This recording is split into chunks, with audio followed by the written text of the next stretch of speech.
The high mage tosses a coin at his feet and mutters over his shoulder that he could use some new teeth. The two behind him burst out laughing. Dan picks up the coin.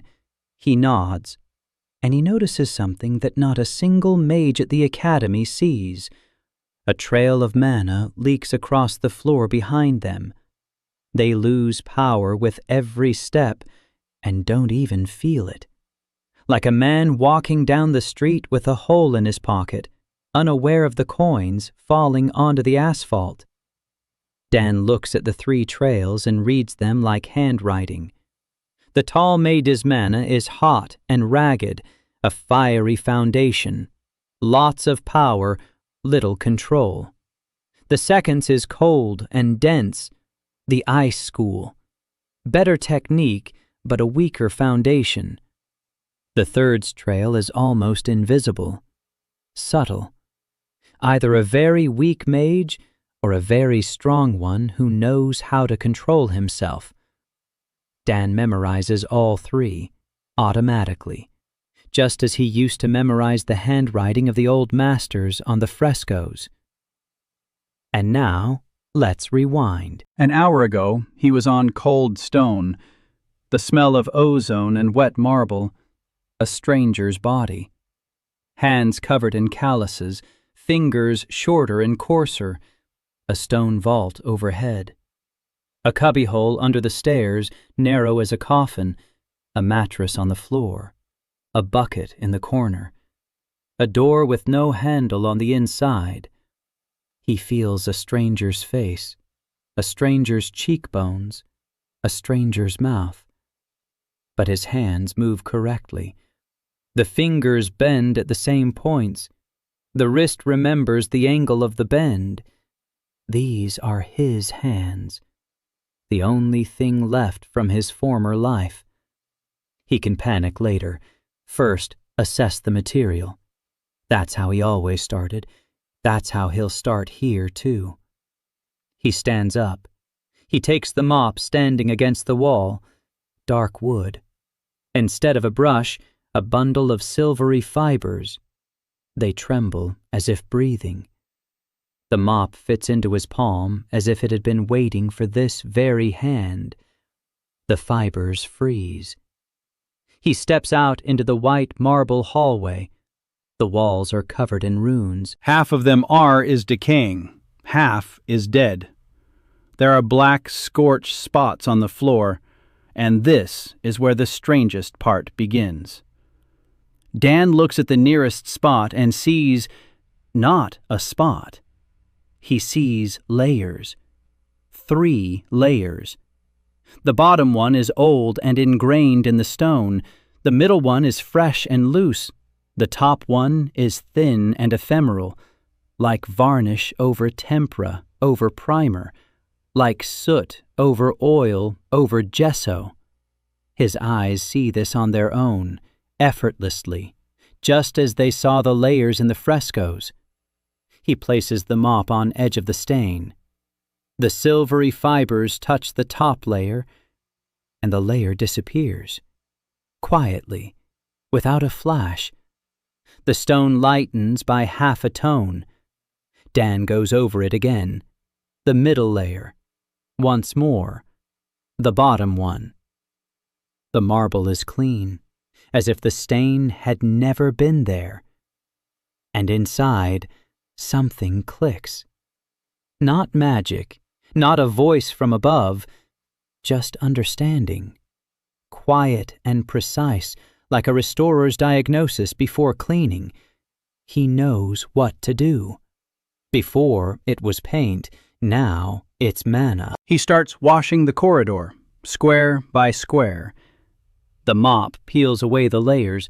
The stone turns white. Mages pass by. Each one leaves a trace, each trace with its own signature. Dan remembers them all. By lunchtime, the east corridor is gleaming. The runes burn brighter because he's stripped away the foreign mana that had caked onto them. Even the light from the windows falls differently. The old janitor, number 12, freezes at the end of the corridor. He stares for a long time. He approaches. He says he hasn't seen a stone look like that in 20 years. Then he looks at the mop, back at Dan, back at the mop. He asks where he got the tool. Dan replies that it was standing in the storage room when he woke up. Number 12 is silent. Then he murmurs that this mop has been standing there for 40 years, and it has never worked for anyone. Everyone thought it was broken. Dan looks at the silvery fibers. They shimmer. He says that apparently it was just waiting for the right hands. By evening, he knows the main thing. He's at the Arcadia Academy, a school of magic. He's a janitor. The lowest caste. People without a gift are despised here. Mages spend mana like children spend water from a hose. Without purpose, without precision, they drench everything around them and leave. And the janitors come and smear the dirt with rags. They drive it deeper into the stone. No one peels away the layers. No one sees the structure. But Dan sees it. And tomorrow he's going to the West Corridor, to where third years cast combat spells and where residual mana burns the hands so badly that ordinary cleaners don't go near it.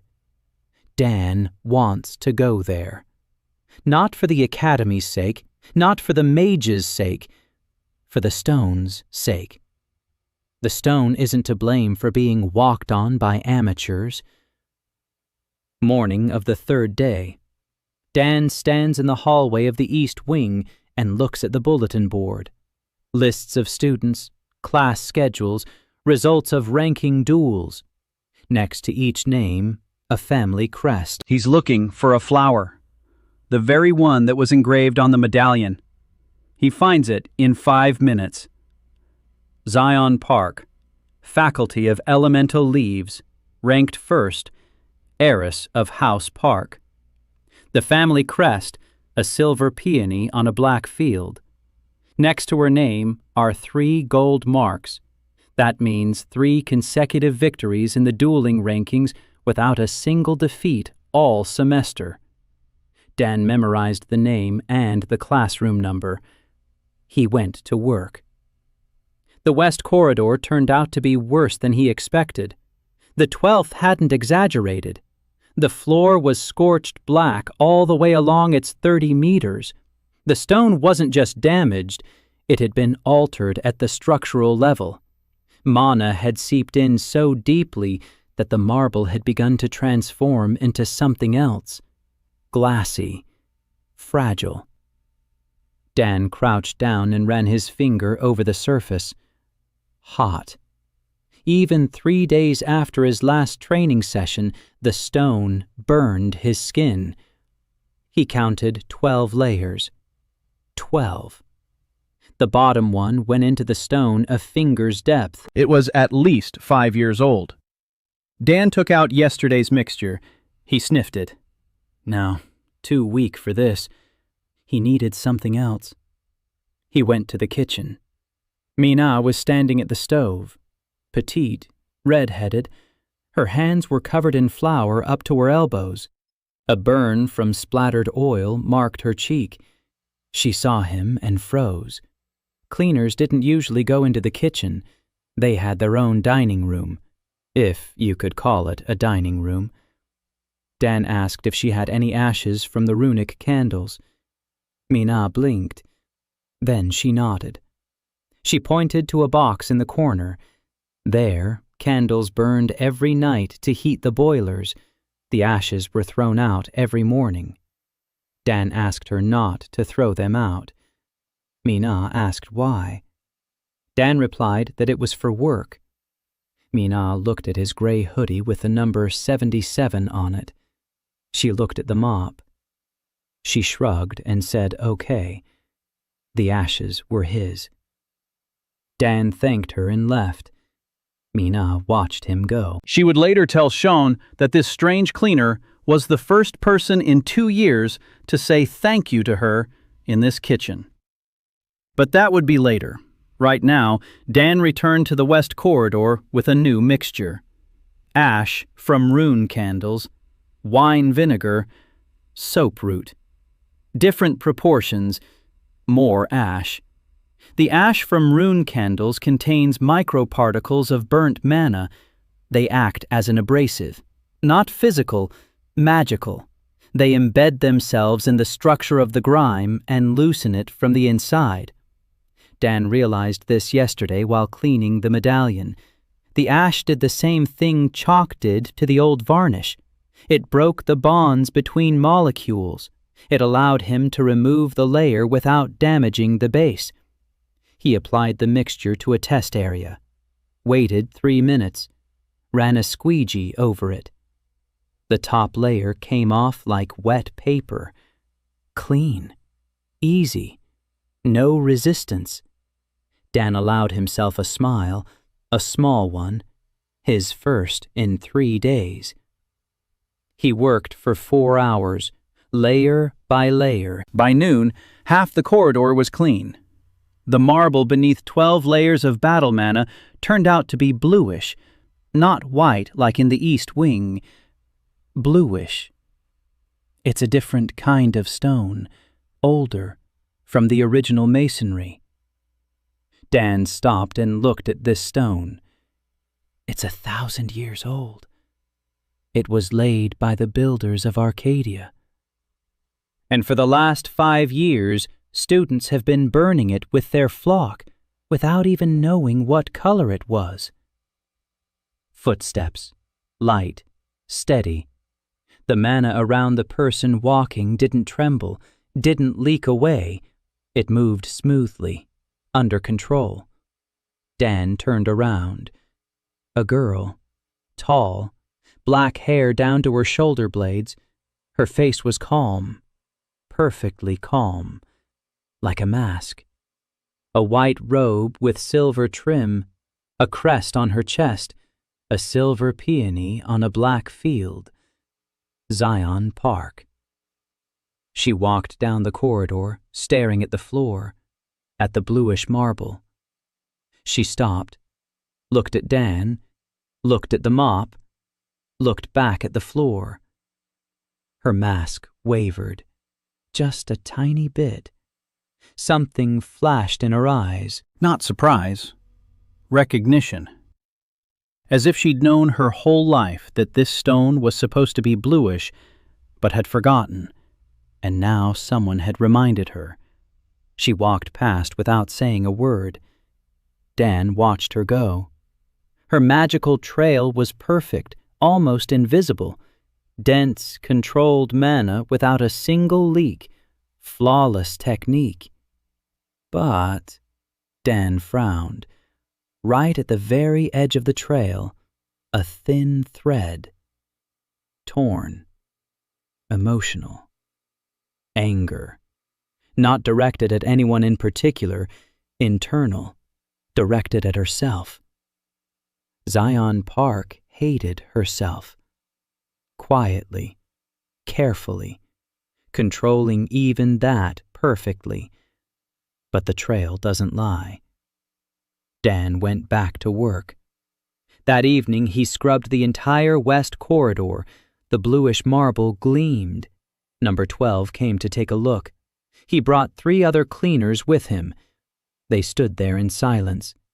One of them, a woman with the number 4 on her back, said she remembered this stone. She was 6 when she ended up in the core. Back then, it was still blue. Then they covered it with mana, and she forgot. And now, here it was. Number 4 sat down on the floor right in the middle of the corridor and ran her hand over the stone. She stroked it, as if it were a living thing. Dan watched this and thought that the stone wasn't to blame. The stone is never to blame. Those who walk over it without looking are to blame. That night he placed the medallion on Zion Park's desk, quietly, without a note, without explanation. He placed it there and left. The medallion lay on the dark wood of the desk and sang softly, barely audible, a lullaby. The morning of the 4th day, Dan was mopping the floor in the central hall when he heard a noise. The students parted. Zion Park was walking down the hall. At a brisk pace, she wasn't running. Zion Park doesn't run, but she was walking fast, the medallion in her hand, her face pale. The mask was still on, but the crack in it was wider than yesterday. She stopped in front of the main entrance to the east wing. She looked around. She saw 4 janitors by the wall. She walked over. She asked who had placed the locket on her desk. The 4 didn't know. Zion asked the 12th. The 12th remained silent. Zion stood before them, holding the medallion the way one holds a live bird, with both hands, carefully. She said that this medallion had broken 3 days ago, that she herself had thrown it against the wall, that the crack went all the way through, that the internal resonator was dead, and now it was whole, and singing differently than before. Before, her mother's voice had sounded in it, but distant and stern, like from a portrait. But now it sounds different, closer, warmer, as if her mother were standing right there, just talking to her, not as the heiress of the Park estate, as a daughter. Zion asked who had done it. Silence. The 12th looked at Dan, quickly, with a single glance. Zion caught that glance. She turned to Dan. He was standing with a mop in his hands, a gray hoodie. Number 77. Wet knees from mopping the floor. Zion looked at him for 5 seconds. Then she shifted her gaze to the mop, to the silvery fibers, to the floor around Dan. Clean, perfectly clean, bluish marble. She said nothing, turned and walked away. But Dan saw it. Something had changed in her magical trail. The frayed thread of anger had grown thinner, just a little, by a single layer, as if someone had begun a restoration, not of the medallion, of the mistress. Dan went back to work. Day 5, day 6. He washed the hallways, the stairwells, the passageways between the towers. Every patch of stone told a story. Here a freshman had cried, and mana had flowed from him like from an open faucet. Here a professor in a rage had struck the wall and left a 5-fingered scorching imprint. Here someone had stood for a long time, for hours. Mana had gathered around the standing person in a ring. Loneliness leaves its own magical mark. Dan learned to recognize it by the end of the first week. He was removing other people's marks, layer by layer, day by day. The stone beneath them always turned out to be beautiful, ancient, honest. The Academy is 1,000 years old, and its stones remember what people have forgotten. Dan felt like an archaeologist. Every square meter he scrubbed revealed something new, a pattern in the marble that no one had seen in 200 years, a rune on the wall that had been smudged over by 4 generations of careless mages, a crack in the foundation that was creeping slowly and inexorably. A crack.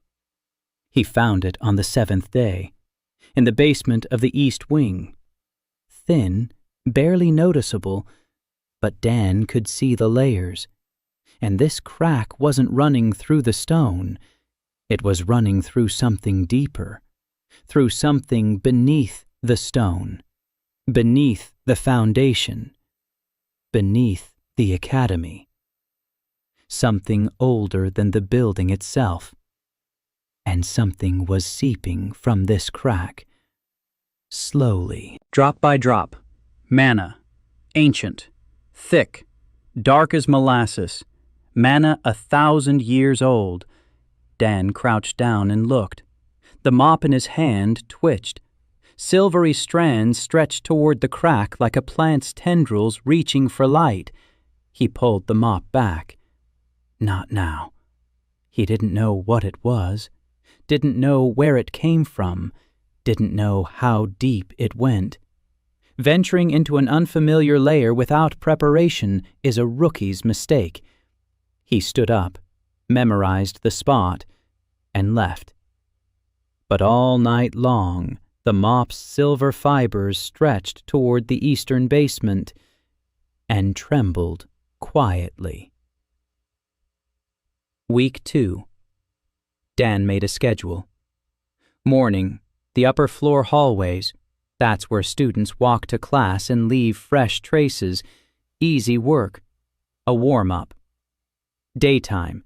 Training halls and dueling pits. Hard work. Multi-layered grime. Mixtures are needed. Evening. Basements and archive rooms. Delicate work. Old artifacts. Broken things. Night. His own little room. Sleep. Or an attempt at sleep. His back ached every evening. His knees swelled by nightfall. Cleaner 77's body was younger than his previous one, but more worn out. Bad food, hard labor, no medical care. Cleaners had no access to healers. Dan endured. He knew how to endure. 3 days on a single square centimeter. That requires patience. On the 8th day, he cleaned the first training hall, the elementalism department hall. A huge room with a domed ceiling. The walls are covered with protective runes. The floor is gray granite. Granite is stronger than marble. It withstands impact better, but it also gets dirtier deeper down. Mana doesn't stay on the surface. It sinks into the grain of the stone. It seeps between the crystals. Dan worked for 6 hours, 3 mixtures, 12 layers. The bottom one was so old that it had changed the color of the granite from within. The gray stone had turned orange deep inside.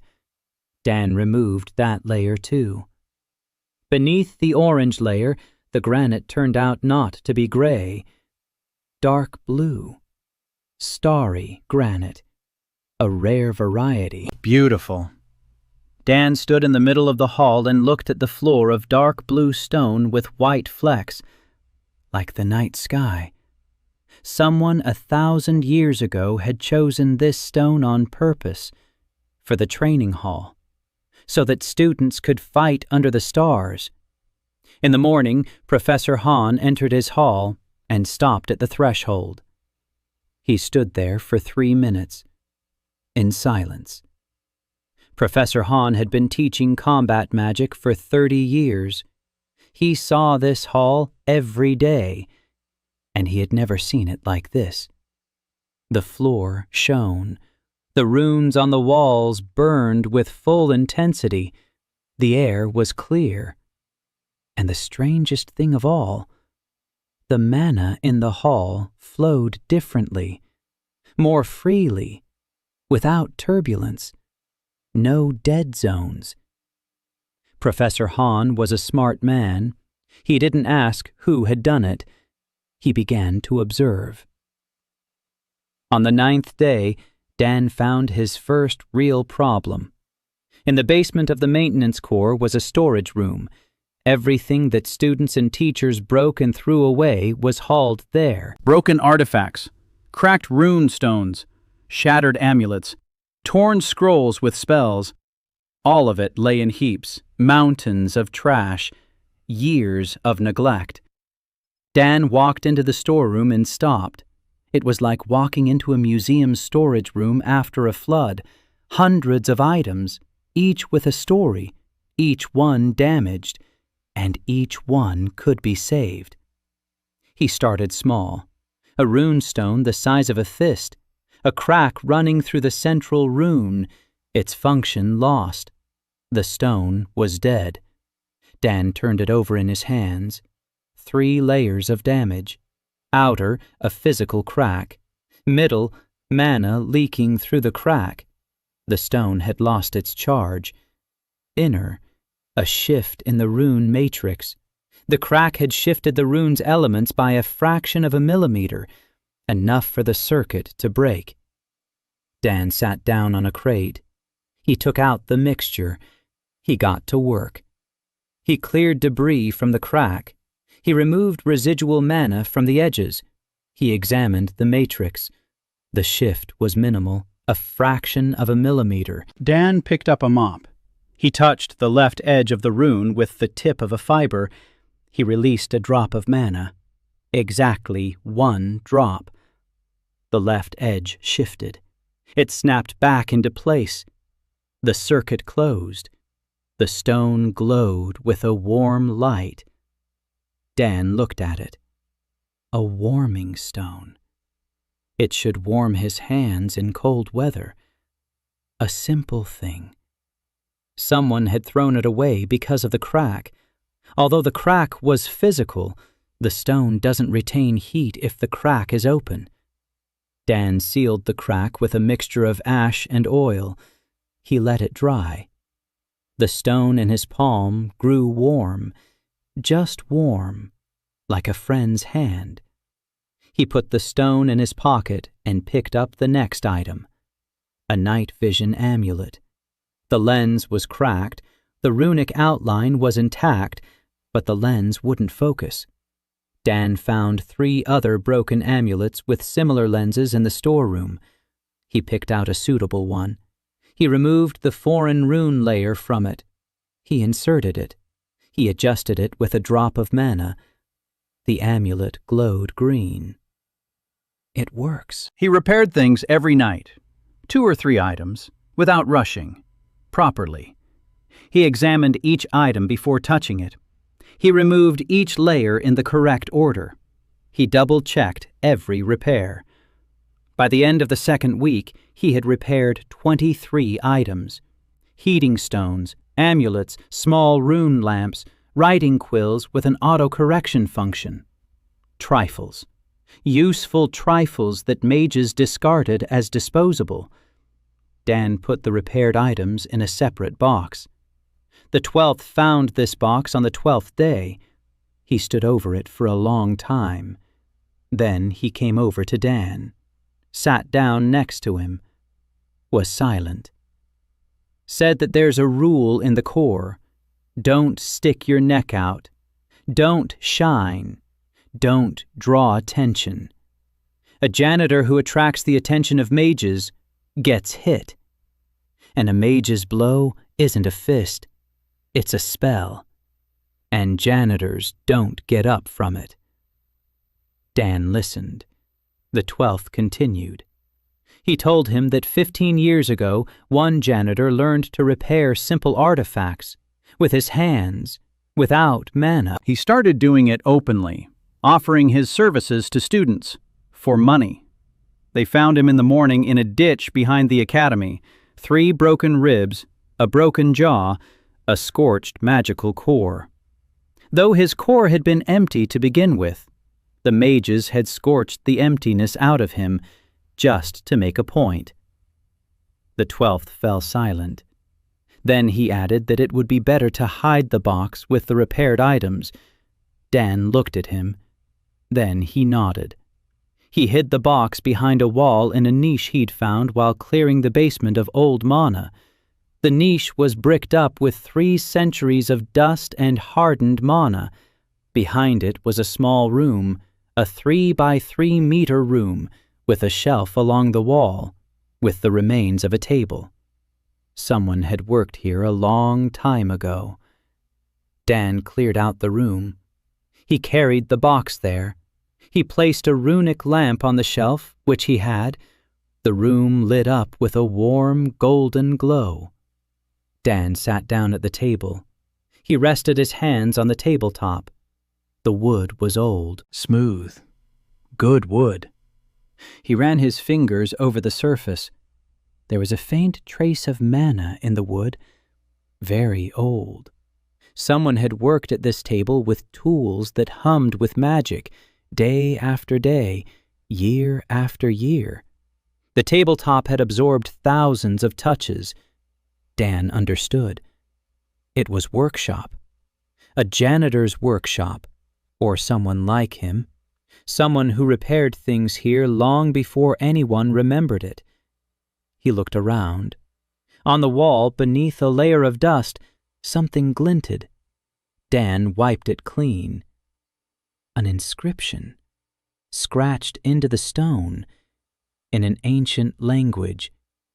He couldn't read it, but one word seemed familiar. It was repeated on the runes he cleaned every day on the walls of the corridors. He'd seen it hundreds of times. Dan took out a rag and carefully cleaned the entire inscription.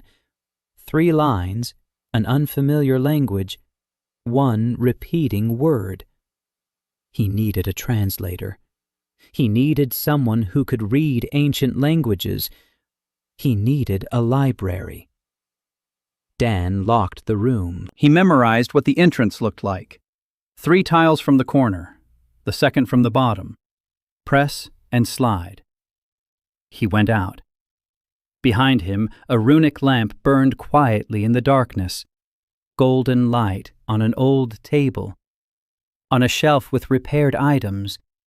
On an inscription that no one had read for centuries. The 13th day, evening. Dan was walking down the 3rd-floor hallway when he heard a sound.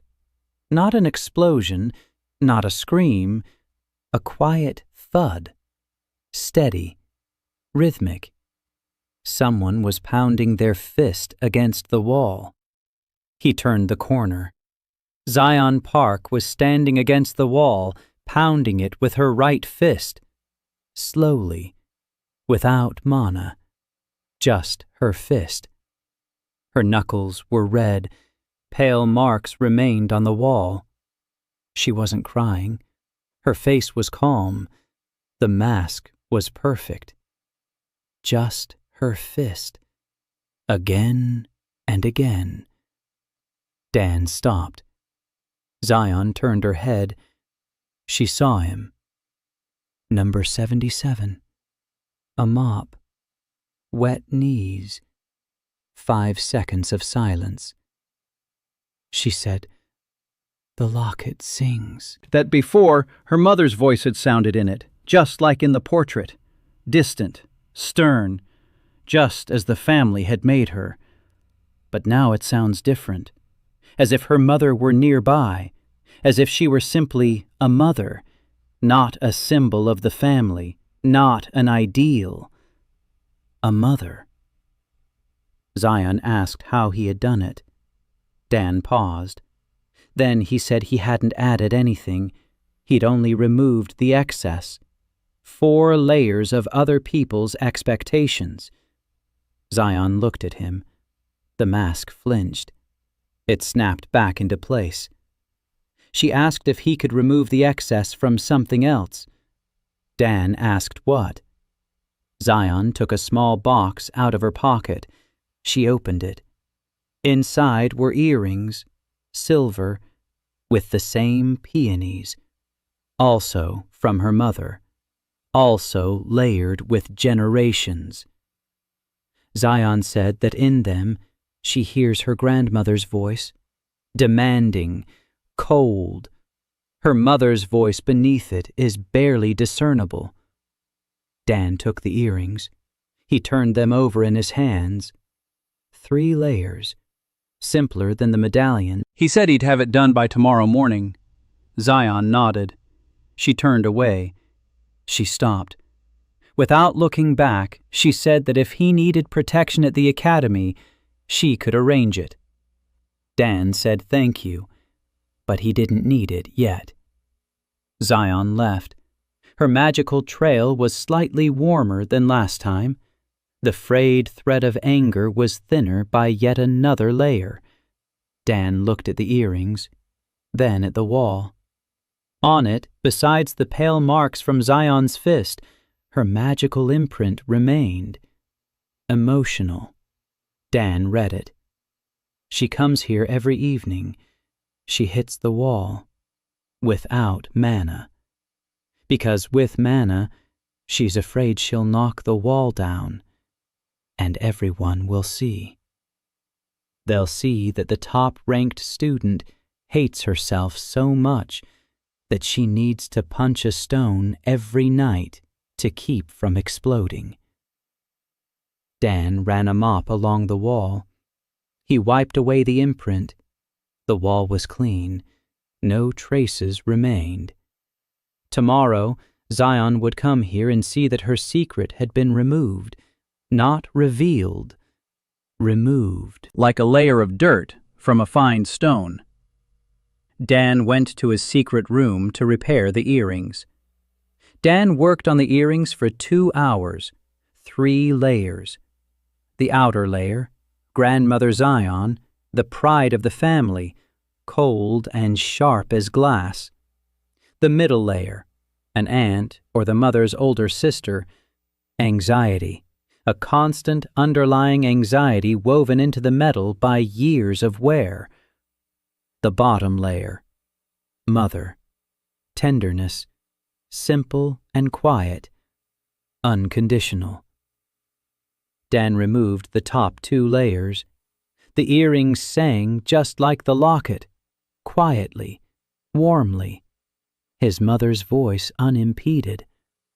In the morning, he placed them on Zion's desk, just like the locket, silently. No note. The 14th day, the end of the 2nd week.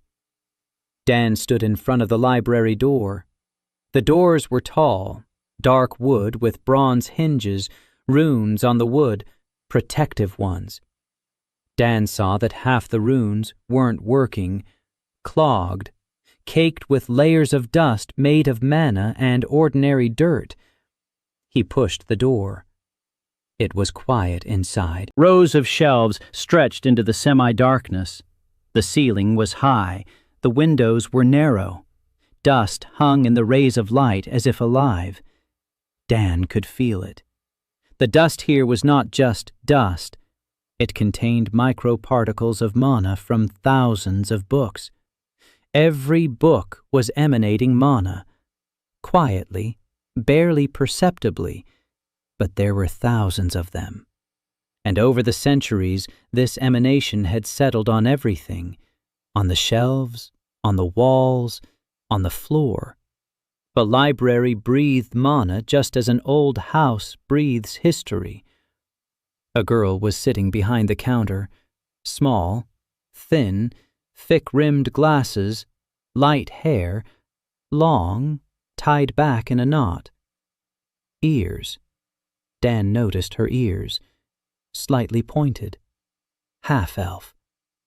She raised her head, looked at him, at the gray hoodie, at the number, at the mop. Her expression didn't change. No contempt, no surprise, just a look. Steady, patient. The kind of look people have who are used to being invisible. Dan recognized that look. He saw it every day in the mirror. He said he needed help with a translation, an ancient language, an inscription on stone. She blinked, then asked which ancient language exactly. There are 17 of them. Dan described the symbols. She listened. Her fingers on the counter trembled slightly. She said it was archaic runic, the language of Arcadia's first builders. Almost no one remembers it. She remembers.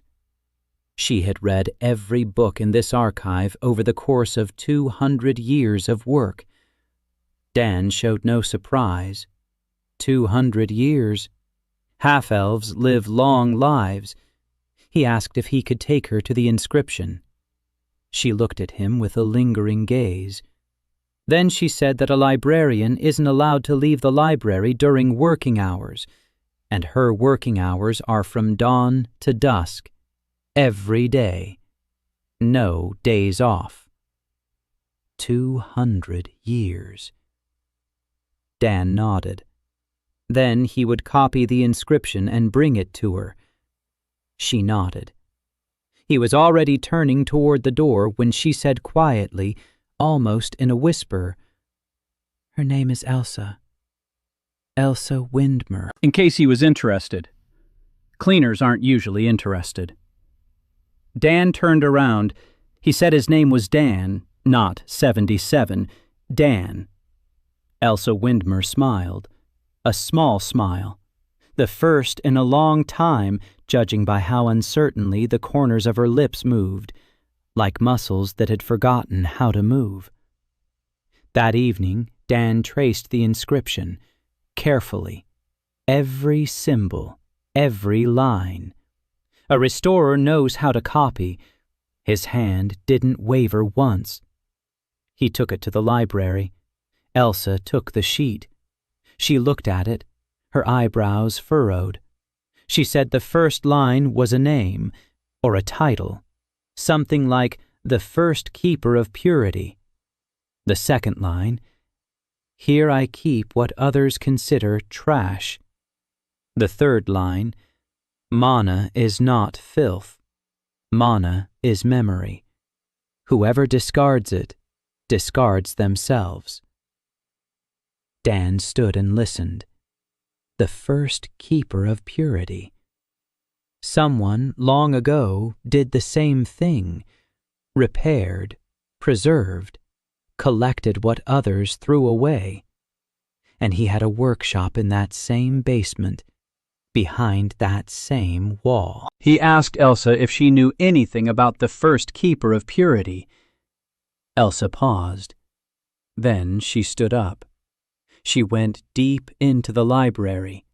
She returned 10 minutes later with a book, thin, worn, with no title on the cover.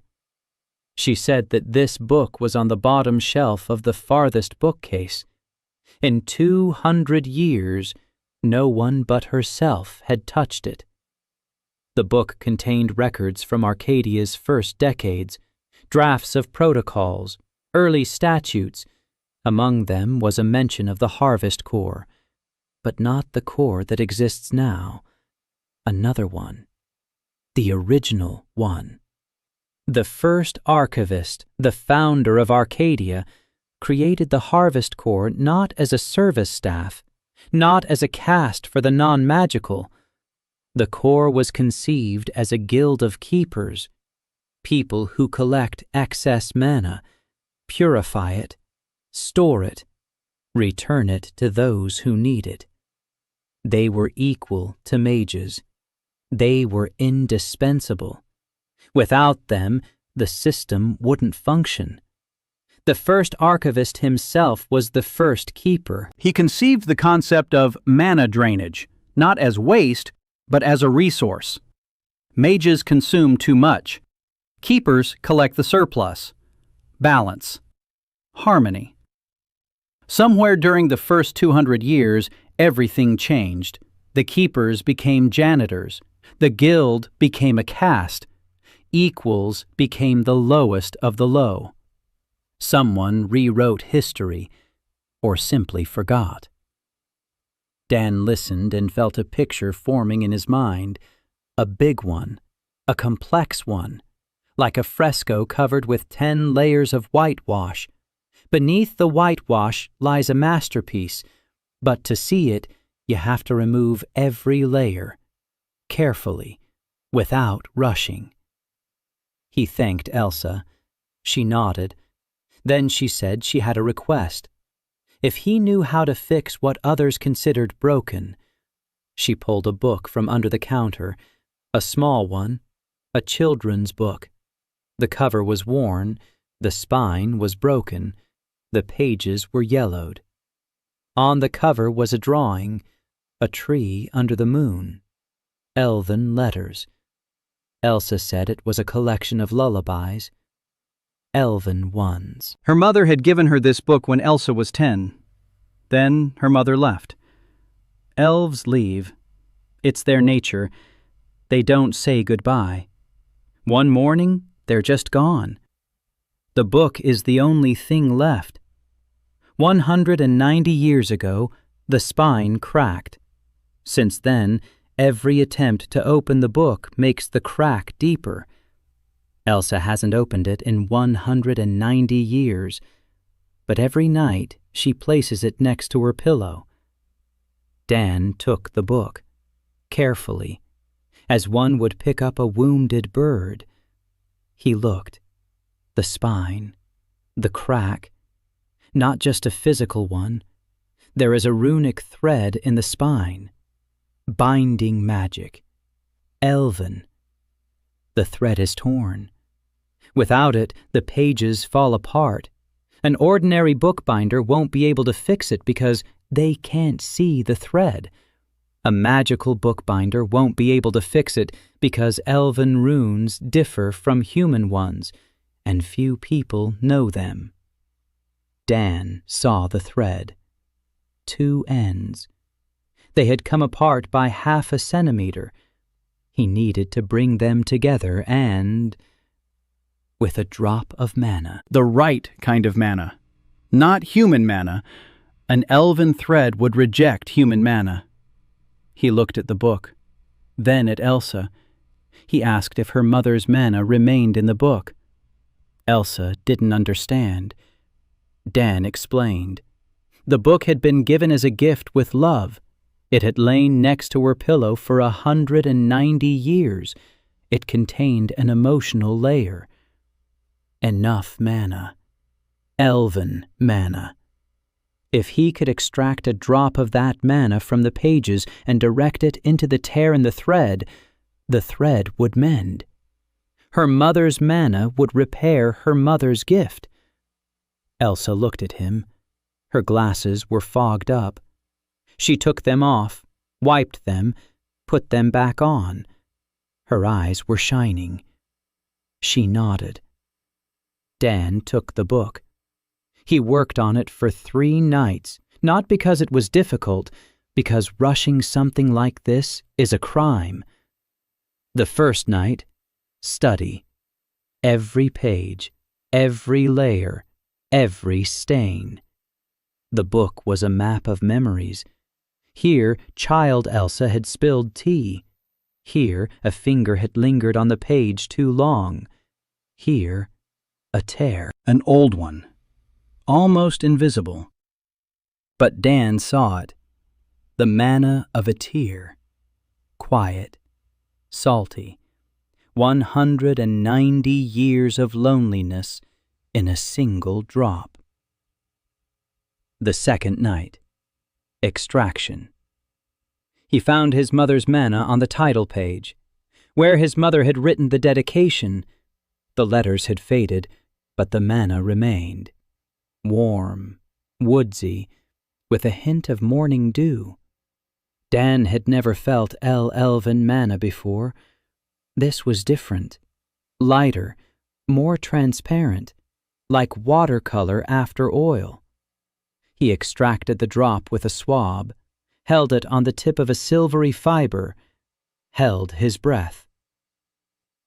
The third night, repair. A drop of mana on the breaking point of the thread. The ends trembled, reached toward each other, met. The thread glowed, with a thin silver light. The spine was intact. Dan opened the book. The pages didn't fall apart. They lay flat, like new. Letters appeared on the title page, a dedication, written by the hand of an elven mother 190 years ago. Dan couldn't read it. But he knew that tomorrow, Elsa would be able to. He took the book over in the morning, placed it on the counter. Elsa picked it up. She opened it. She saw the letters on the title page. She took off her glasses. She pressed the book to her chest. She didn't say a word. She stood there for a minute. 2. Dan left quietly. He heard Elsa begin to read aloud behind him, in a whisper, in Elvish, a lullaby. The first lullaby in 190 years. The third week, Dan was working, hallways, halls, basements, the same thing every day. He'd get up, grab a mop, walk, clean, come back, fix something in the secret workshop, sleep, or try to sleep. His body was getting used to it. His back hurt less. His knees ached, but it was bearable. His hands grew tougher. Calluses grew over the calluses of others. His calluses. The mixtures got better. He found a new ingredient, salt from an academic source. The water in Arcadia was no ordinary water. It flowed through underground channels laid by the founders themselves. The channels were covered in runes. The water absorbed residual runic energy. Weak, almost imperceptible, but if you evaporated the water and collected the sediment, you got salt with microscopic runic inclusions. This salt worked as a developer. Added to a mixture of ash and oil, it made invisible layers of mana visible. Not to the eye, to the mop. The silvery fibers began to react to layers they had previously missed. Deeper ones, older ones, finer ones. Dan could now reach the fundamental contaminants, those that had decades, the ones that had become part of the stone. He didn't rush. He didn't go deeper than necessary. Every new layer was a new risk. He remembered the crack in the basement. Mana 1,000 years old, dark as molasses. He wasn't ready for that yet. But he was preparing. The 16th day, evening. Dan was washing the staircase between the second and third floors of the east wing. Quiet work. Few people walk here at this hour. Footsteps from above. Quick, heavy. Not a student's. The stride of a grown man. Professor Khan was coming down the stairs. He stopped on the landing. He looked at Dan. Dan kept scrubbing. Khan stood there watching for a minute. Then he sat down on a step, right in his robes. A professor of combat magic, one of the Academy's strongest mages. He sat down on the step next to the janitor. He said that his best student, Kyle Wren, was losing his edge. For the third week in a row.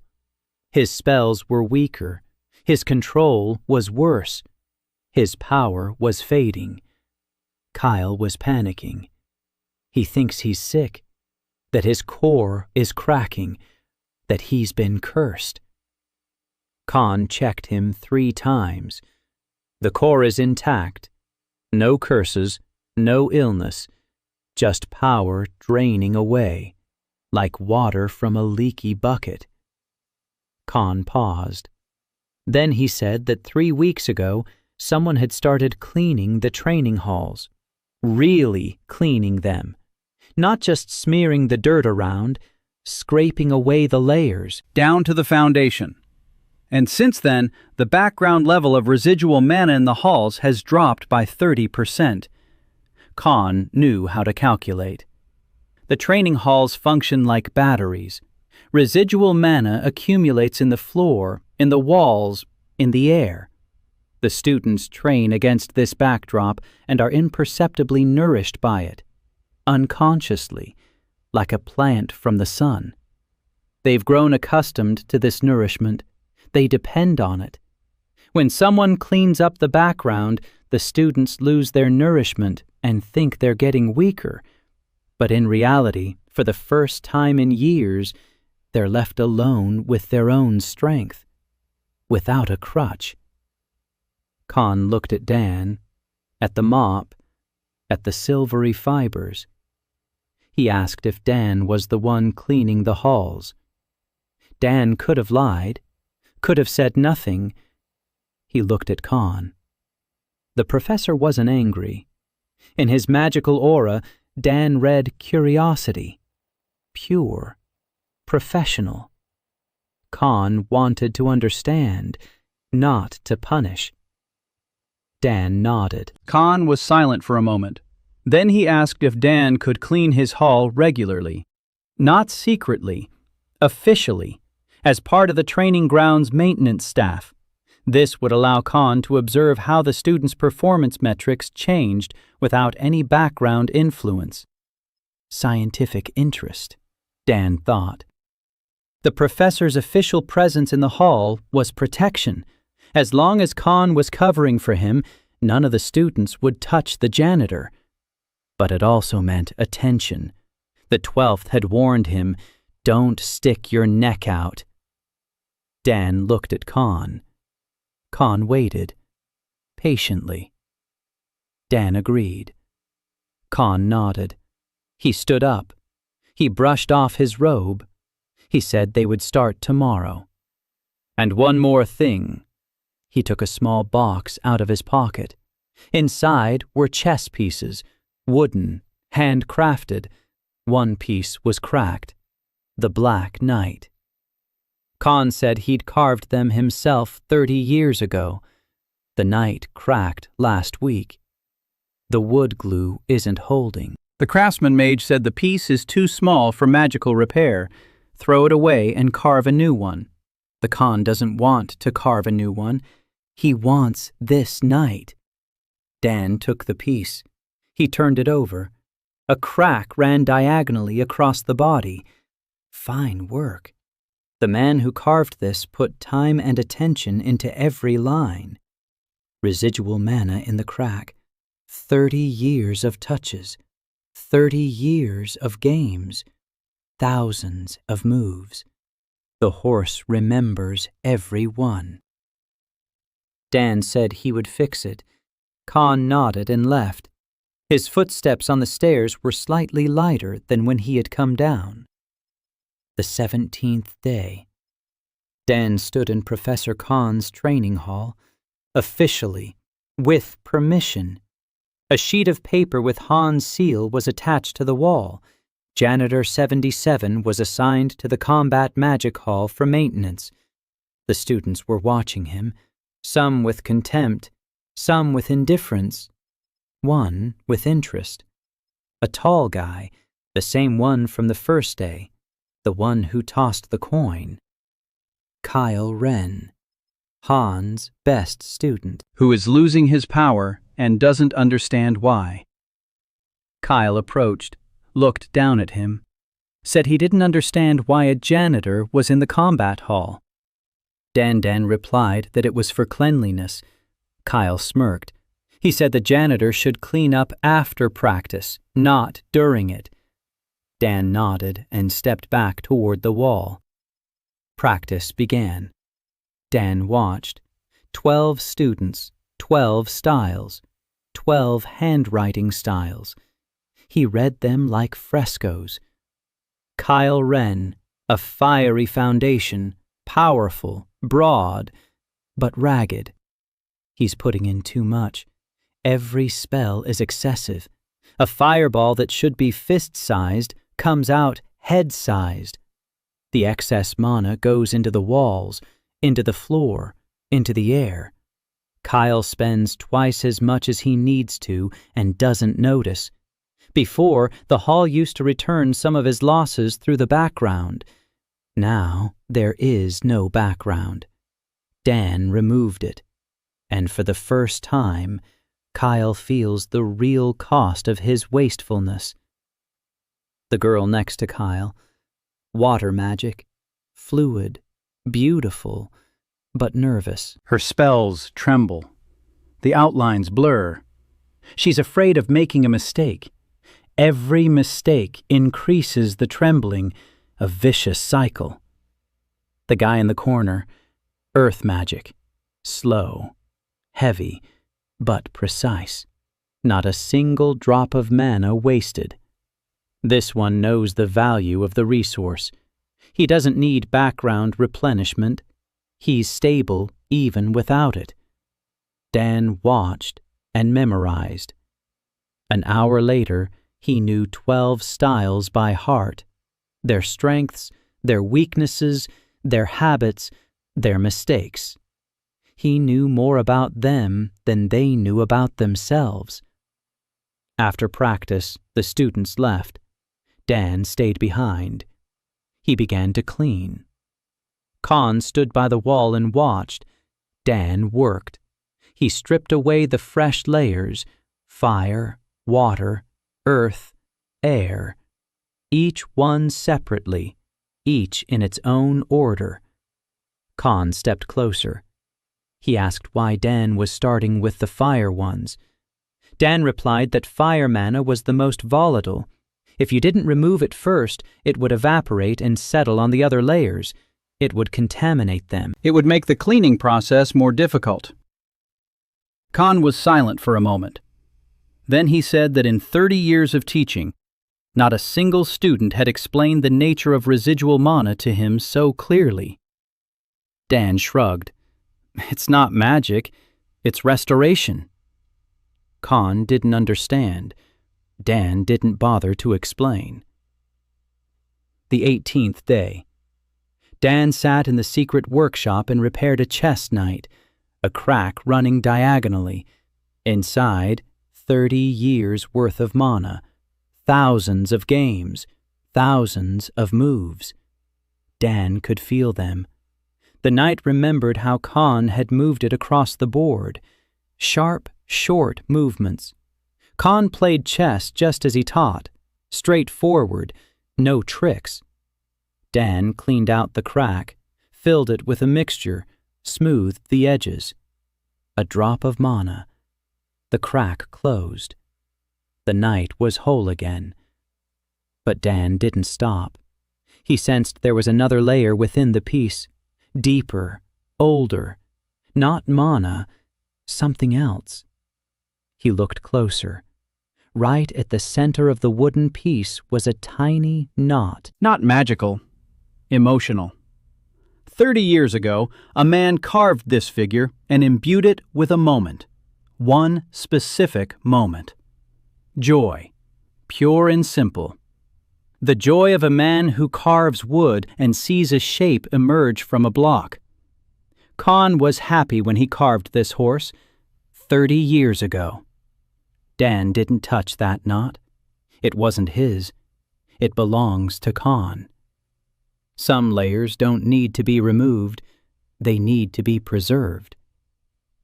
In the morning, Dan gave the horse to Con. Con took the figure, turned it over, ran his finger along the crack.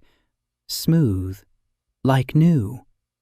No, better. Con placed the horse on the board, looked at Dan. He said he wanted to play a game with him. Tonight, if a janitor has evenings. Dan said that a janitor always has evenings. They aren't the most in-demand people at the academy. Con didn't smile, but the wrinkles around his eyes softened slightly. The first chess game took place in the training hall after classes. Han played white. Dan played black. Han attacked directly, powerfully, without tricks, just like his magic. Dan defended, patiently, layer by layer, as if he were removing grime, without rushing, waiting for the moment when his opponent would exhaust his strength. Han noticed this on the 20th move. He stopped. He looked at the board, then at Dan. He said that Dan played like no one he knew. Most people play to attack. Dan plays to wait. Dan replied that in his previous job, haste destroyed more than carelessness. Con asked what kind of job. Dan paused. Then he said he used to clean old paintings. Con didn't understand. Dan didn't explain further. Han won the game, but it was a struggle. Such a struggle that after the last move, he sat in silence for 2 minutes, staring at the board, Then he said they would play again tomorrow. The 19th day. Changes. Small ones, almost imperceptible, but Dan saw them. The background mana level in the academy was dropping, slowly, by fractions of a % every day. 3 weeks of his work were paying off. The hallways were cleaner. The halls were cleaner. The runes were brighter. The air was lighter. The students started to notice. Not that it had become cleaner. They don't look at their feet. They noticed that the spells were working differently, a little more precisely, a little cleaner, without interference. The background mana was creating noise, like static on an old TV. Dan removed the noise, and the picture became clearer. The professors noticed it too. Not all of them. Khan was the first to notice. He kept records, tables, graphs, the students' metrics before and after the hall was cleared. The data was unambiguous. Without the background mana feed, the weaker students became weaker. Their true level turned out to be lower than they thought. But the strong students became stronger. Without the noise, their spells became more precise. Their control improved. Mana loss was lower. Kyle Wren was losing power but gaining precision. He didn't realize it yet. He was still panicking. But Khan saw it. The 20th day. In the evening, Dan sat in the workshop repairing a porcelain figurine, a small griffin, a student trophy. Someone had dropped it. The wing had broken off. A simple repair, glue, a mixture, a drop of mana for the rune layer on the surface. 5 minutes of work. The door creaked. Dan looked up. Zion Park was standing in the doorway. She had found his workshop. Dan didn't understand how she'd found the entrance. 3 slabs from the corner, the second from the bottom. Press and slide. Someone had shown her. Or she'd found it herself. Zion was number 1 in the rankings, not only for strength, for intelligence too. She entered. She looked around. A shelf with repaired items, a table, a lamp, an inscription on the wall, a mop in the corner, the quiet shimmer of silvery fibers. She looked at Dan, said that the earrings sang just like the medallion, her mother's voice, unimpeded. Then she paused. Then she said something else. That for the 3rd week in a row, she'd been coming to the wall on the 3rd floor in the evening, and every morning the wall was clean. No traces, no marks from her fist, no magical fingerprints. Someone erases them every night. Dan was silent. Zion said she wasn't used to owing people anything, especially to people without a title. But she owed him, and she didn't know what to do about it. Dan said she didn't owe him anything. He was just cleaning up. It was his job. Zion shook her head. She said it wasn't cleaning. Cleaning was when you wiped away dirt, but he was wiping away pain. And she wanted to know how. Dan looked at her for a long time. Then he said that everything consists of layers: physical, magical, emotional. Most people see only the surface. He sees all the layers, and he knows how to remove the ones that get in the way. No more, no less. Zion asked if he could see her layers. Dan replied that he could. She asked what he saw. Dan paused.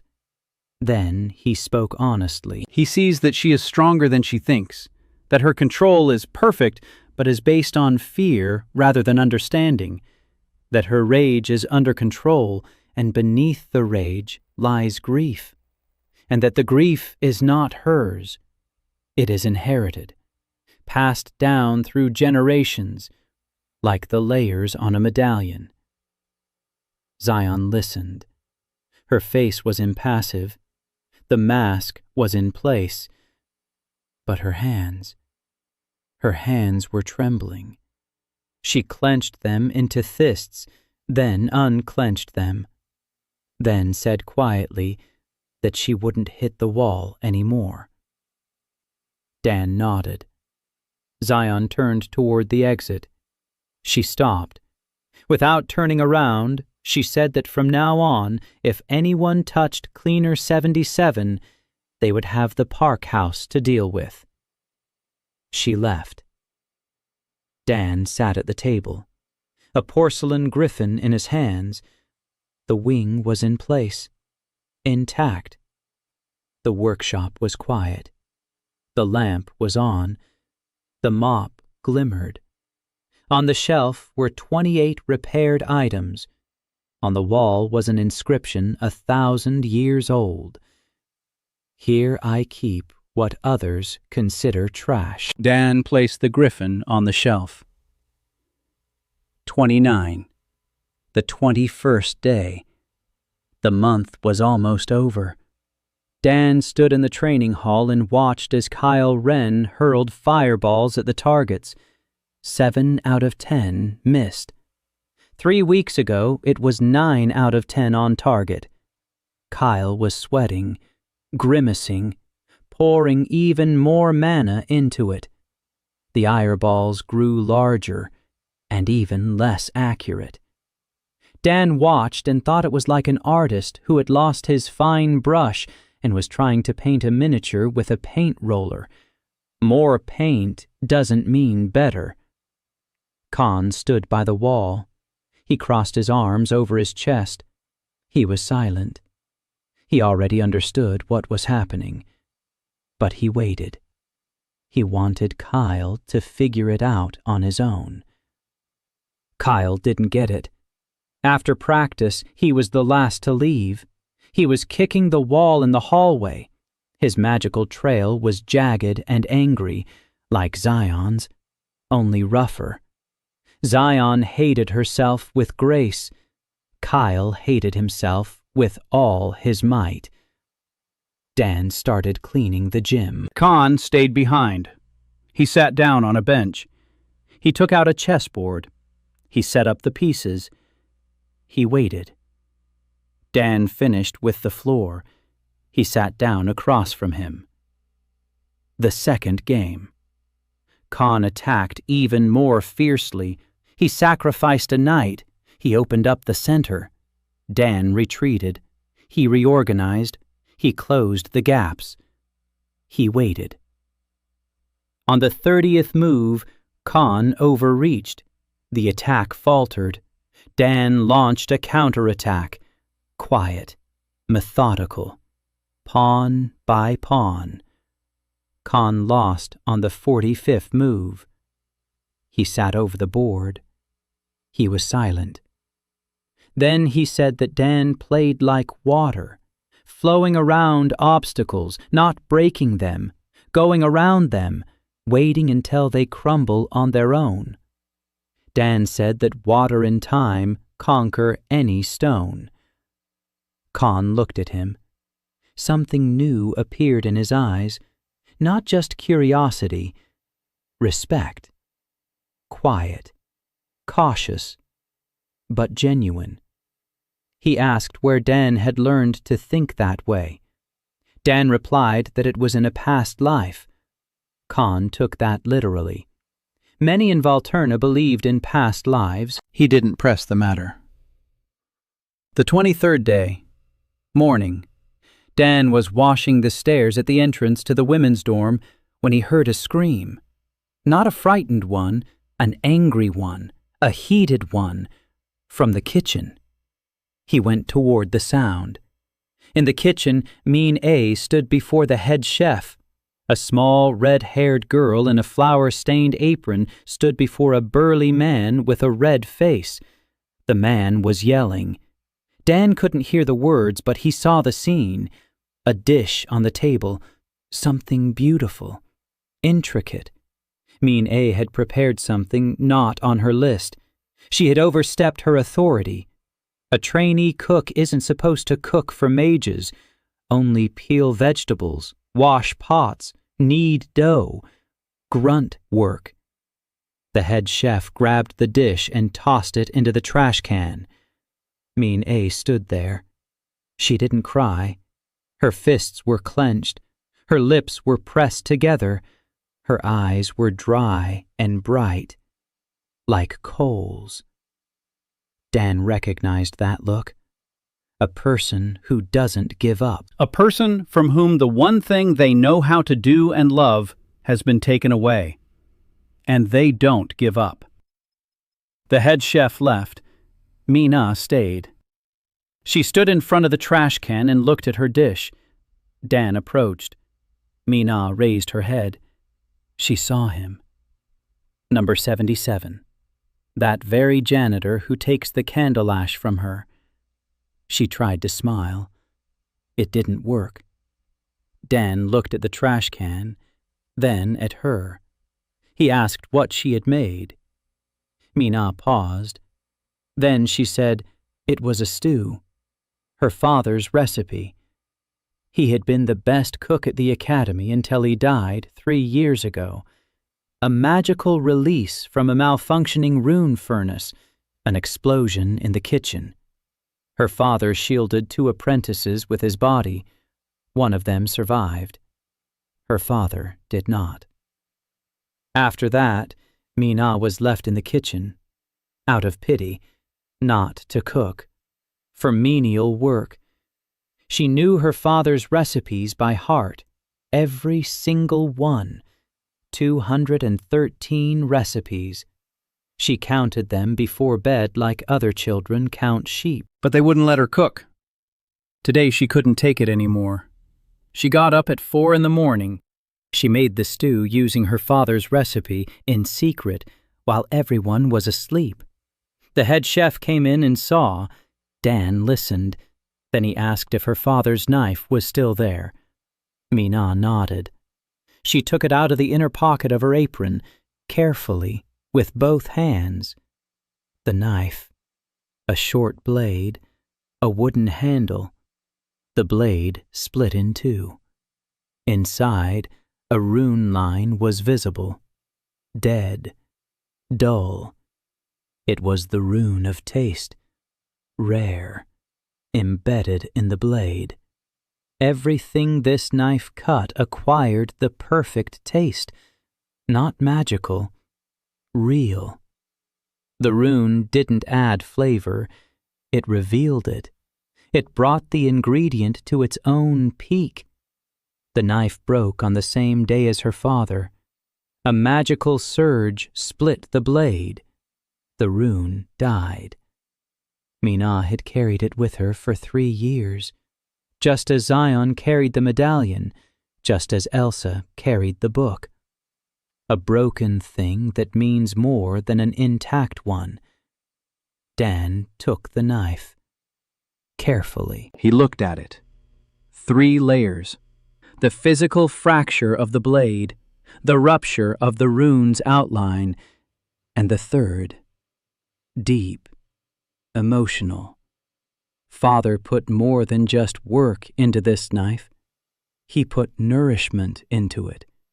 Every dish prepared with this knife carried a drop of care. Thousands of lunches, thousands of dinners, thousands of servings of food for people the cook had never seen, but fed as family.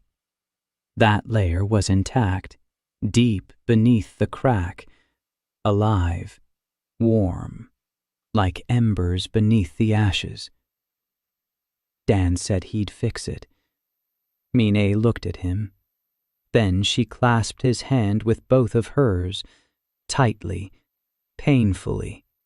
Her fingers were hot from the stove, calloused from work. She said nothing. She just held on. 10 seconds. Then she let go. Wiped her eyes with the back of her hand, smeared flour across her face, nodded, and walked back to her. Dan stood there with the knife in his hands. Fixing the knife was half the battle. The other half was more important.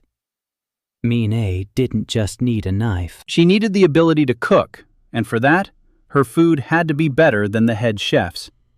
So much better that it would be impossible to ignore, Dan thought. Then he went to the workshop. He sat down at the table. He placed the knife in front of him.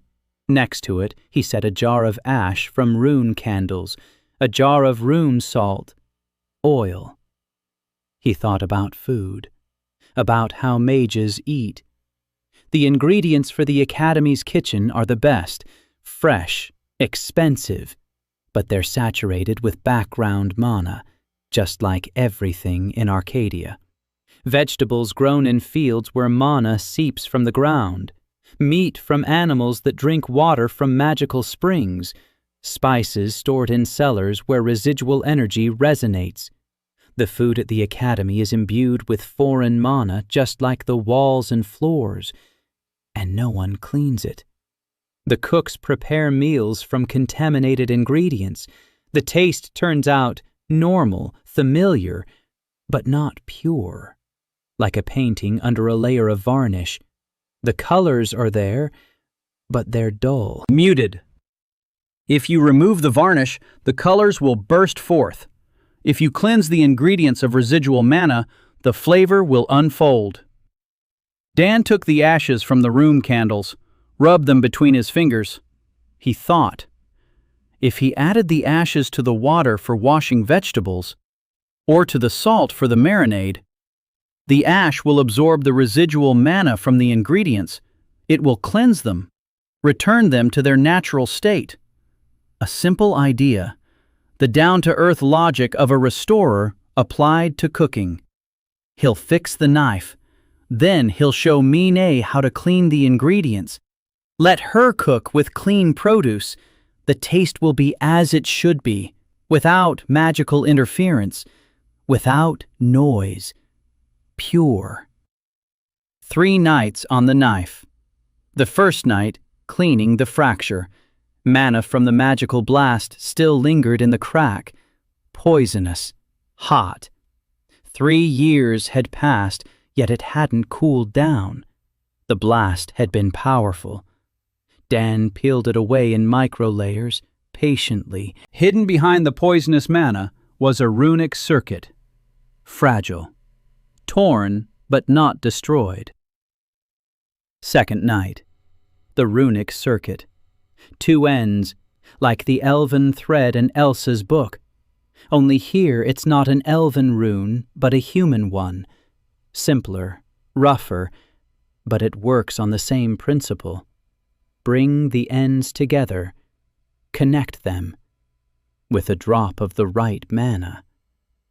What kind of mana? Dan wondered. He had repaired the elven thread with the mana of Elsa's mother, a mother's mana for a mother's gift. Logic. Here is a father's knife. A father's mana is needed. It is there, deep within. Thousands of dinners, thousands of servings of care. Dan extracted a drop. Warm, smelling of bread and fried onions. He applied it to the tear. The outline, the ends pulled toward each other, converged. The rune flared, with warm golden light, alive. The third night, the blade, a physical fracture, 2 halves. Dan applied the mixture along the fracture line, pressed it down, released a thin line of mana, smooth, precise. The metal fused, the seam invisible, the blade whole. Dan ran his finger along the edge. Sharp. The rune inside hummed quietly. Ready for work. He placed the knife on the table, looked at it. His father's knife. The knife of the cook who fed people like family. Now his daughter's knife. In the morning he came into the kitchen. Early, before dawn. Mina was already there. She always came first. Dan placed the knife on the table in front of her. Mina took it, turned it over, saw that the blade was intact. She ran her finger along the edge. She cut herself. A drop of blood on her fingertip. She didn't notice. She was looking at the knife. Then she picked up a carrot from the crate. She cut it in half. The carrot split cleanly in two. A clean cut. And the smell. Carrot. Bright. Sweet. The kind you get when a carrot's just out of the ground. Fresh. Alive. The rune was working. Mina held the two halves of the carrot and breathed in that scent. Eyes closed.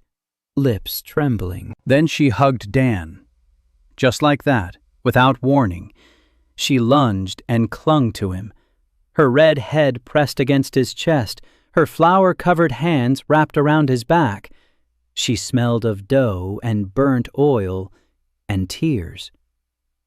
Dan stood there, hands at his sides. He couldn't remember the last time he'd been hugged, not in this life, nor in the last. Mina pulled away. She wiped her face with her apron, mumbled something like an apology.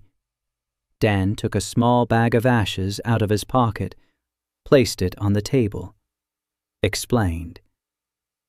Add a pinch to the water for washing the produce, a pinch to the marinade, a pinch to the broth. The ashes will absorb the excess mana. The food will become purer. The flavor will reveal itself. Mina listened. Her eyes glistened. Not from tears, from understanding. She grabbed the bag and immediately began washing the vegetables in water with ashes. Dan left. Behind his back, a quiet revolution was beginning in the kitchen. Day 27.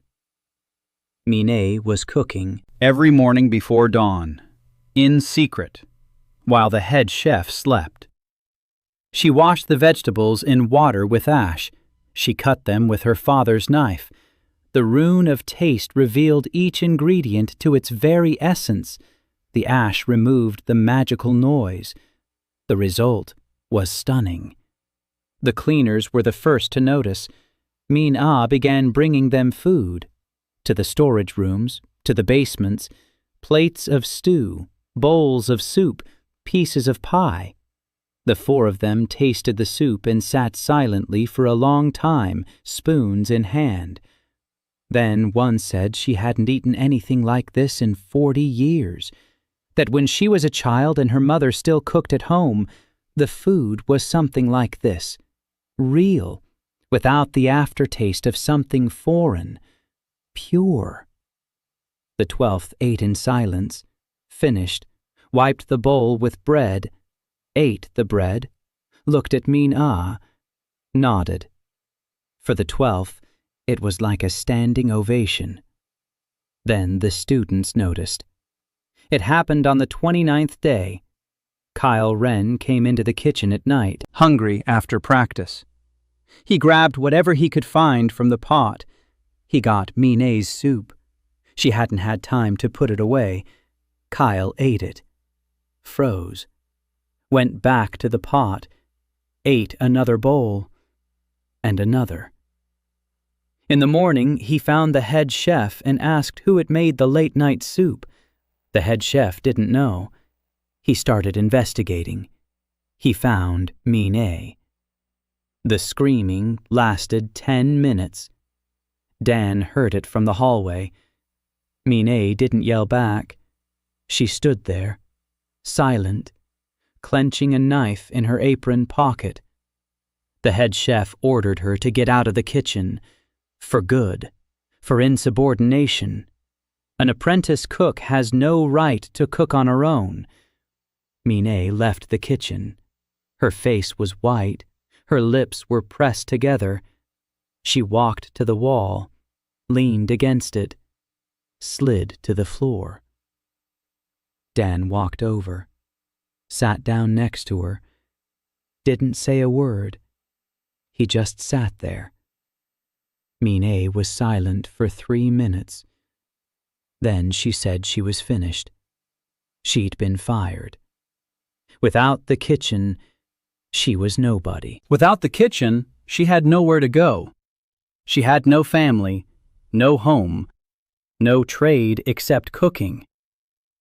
Dan was silent. Then he said she had a knife, and she had recipes, 213 recipes. And she had a foot. And he's here. And he knows a librarian who has a small stove in the back room for heating tea. Minnie lifted her head. She looked at him. Dan stood up. He held out his hand. Minnie took it. She stood up. An hour later, she was standing in Elsa Windmer's back room, a small space behind the library, a table, a chair, a hot plate for tea, a shelf with cups.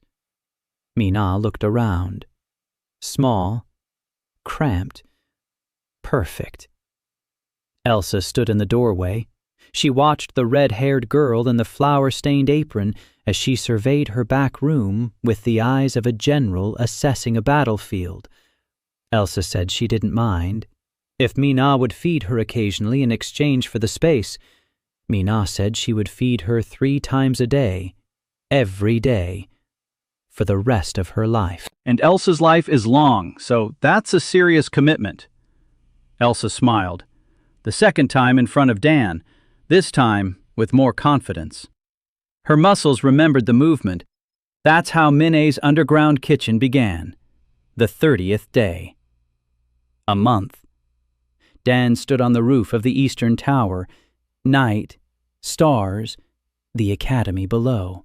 White marble and floating platforms in the moonlight, rune pillars shimmering. Beautiful. Dan looked and saw layers. The surface, beauty, grandeur, 1,000-year-old architectural marvel. The middle, cracks, clogs, filled-in runes, melted stones, faded outlines, wear and tear that no one notices. The bottom, the foundation, ancient, powerful, sound, built by people who understood balance. There is enough mana for everyone who doesn't rush. And beneath the foundation, a crack that is growing, that oozes with millennia-old mana that no one sees but him. A month has passed. He survived, didn't give himself away, repaired 34 artifacts, found a workshop. Found allies. Zion provides cover. Elsa translates. Minnie feeds him. Khan provides shelter. The 4 and the 12th remain silent. But the crack is growing, and he hasn't touched it yet. Tomorrow marks the 2nd month, the 32nd day. Dan was mopping the floor in the west wing of the 3rd floor when he saw the girl. Tall, broad-shouldered, short red hair, a combat faculty robe, a student combat squad captain's patch on her shoulder. Rowena Caldwell. Ro. She was walking down the hallway, peering into every alcove, every corner, under every staircase, looking for something. Someone. Dan kept washing. Ro walked up to him, stopped, looked him up and down, asked if he knew where to find the old janitors, the ones who'd been working there for a long time, 20 years or more. Dan asked why. Ro paused. Then she said she was looking for a person, her brother, her younger brother. He must be 23 now. He was born without a gift. The Caldwell family does not tolerate the non-magical. They sent him to the cleaning corps when he was 8. Since then, he's been given a number. She doesn't know which one. She hasn't seen him in 15 years. She's been looking for him for 15 years. In secret, because her family forbade it.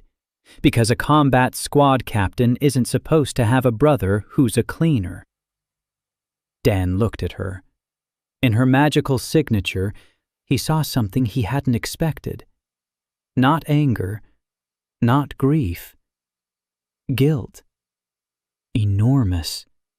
Heavy as lead. 15 years of guilt. She was the older one. She was supposed to protect him. She couldn't. She was 5 when they took him away. 5 years old. What can a 5-year-old girl do? Nothing. But guilt doesn't listen to logic. Dan said he knew where to find the old cleaners. Ro looked at him. Her eyes were bright, hard, accustomed to giving orders and striking first. But now there was hope in them. Fragile, like that porcelain griffin before it was repaired. Dan took her to the 12th. The 12th listened. He was silent. Then he began to remember. 8 years ago, a boy was brought to the Corps, a small one, fair-haired, from a noble family, a rarity.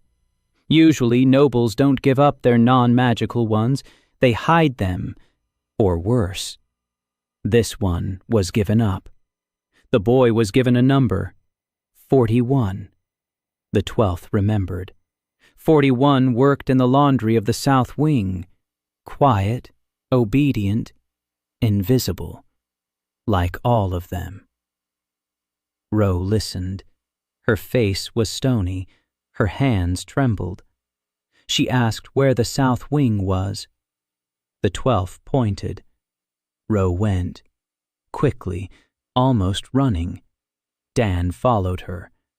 The South Wing laundry room, a basement room, steam, heat, the smell of soapwort and wet stone, 20 tubs, a cleaner in each, washing the mage's robes, by hand, with hot water.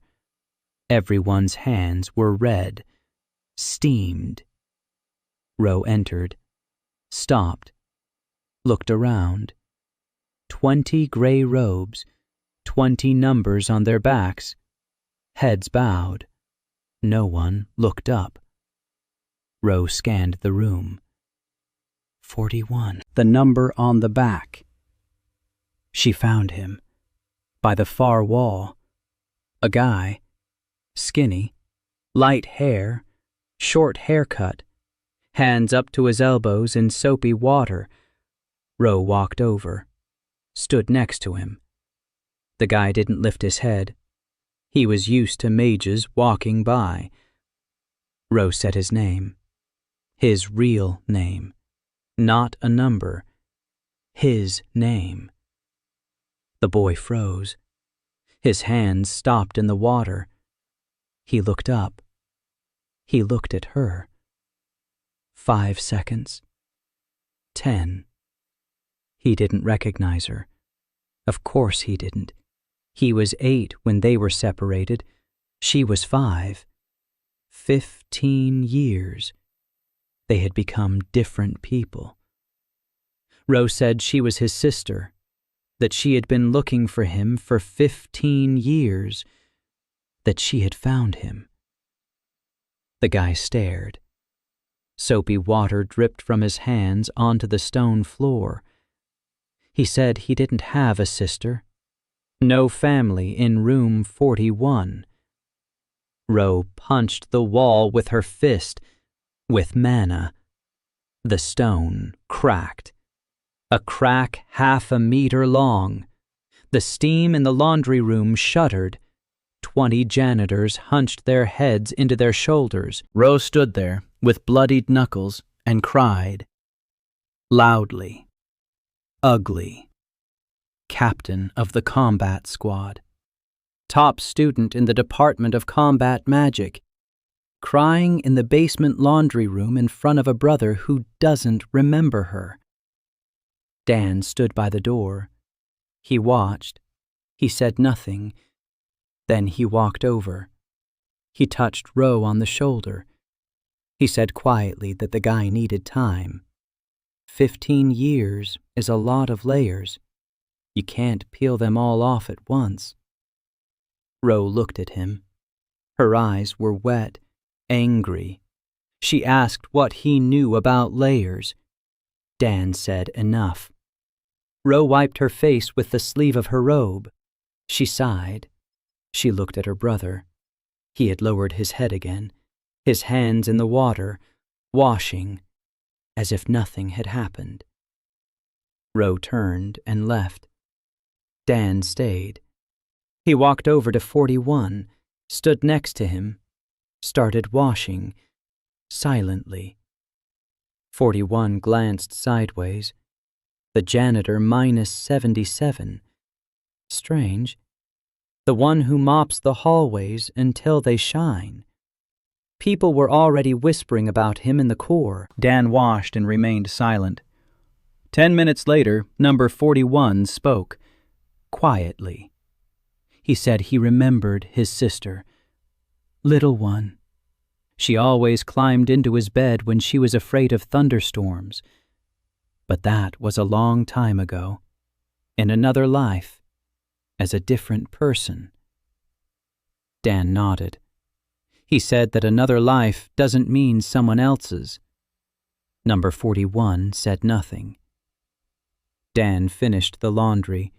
He put the robe in the basket. He stood up. He said that Roe would come tomorrow, and the day after tomorrow, and in a week. That's just how she is. She doesn't back down. 41 didn't answer. But as Dan was leaving, he noticed the guy's hands had stopped moving in the water. He was staring at the wall, at the crack Roe had left with her fist. His face was motionless, but in his magical trail, empty, barely there, something stirred. A spark. Not mana. Memory. Day 35. Roe came to see her brother every day, just as Dan had said, every day. In the morning before practice, she went down to the laundry room, Sat down next to him.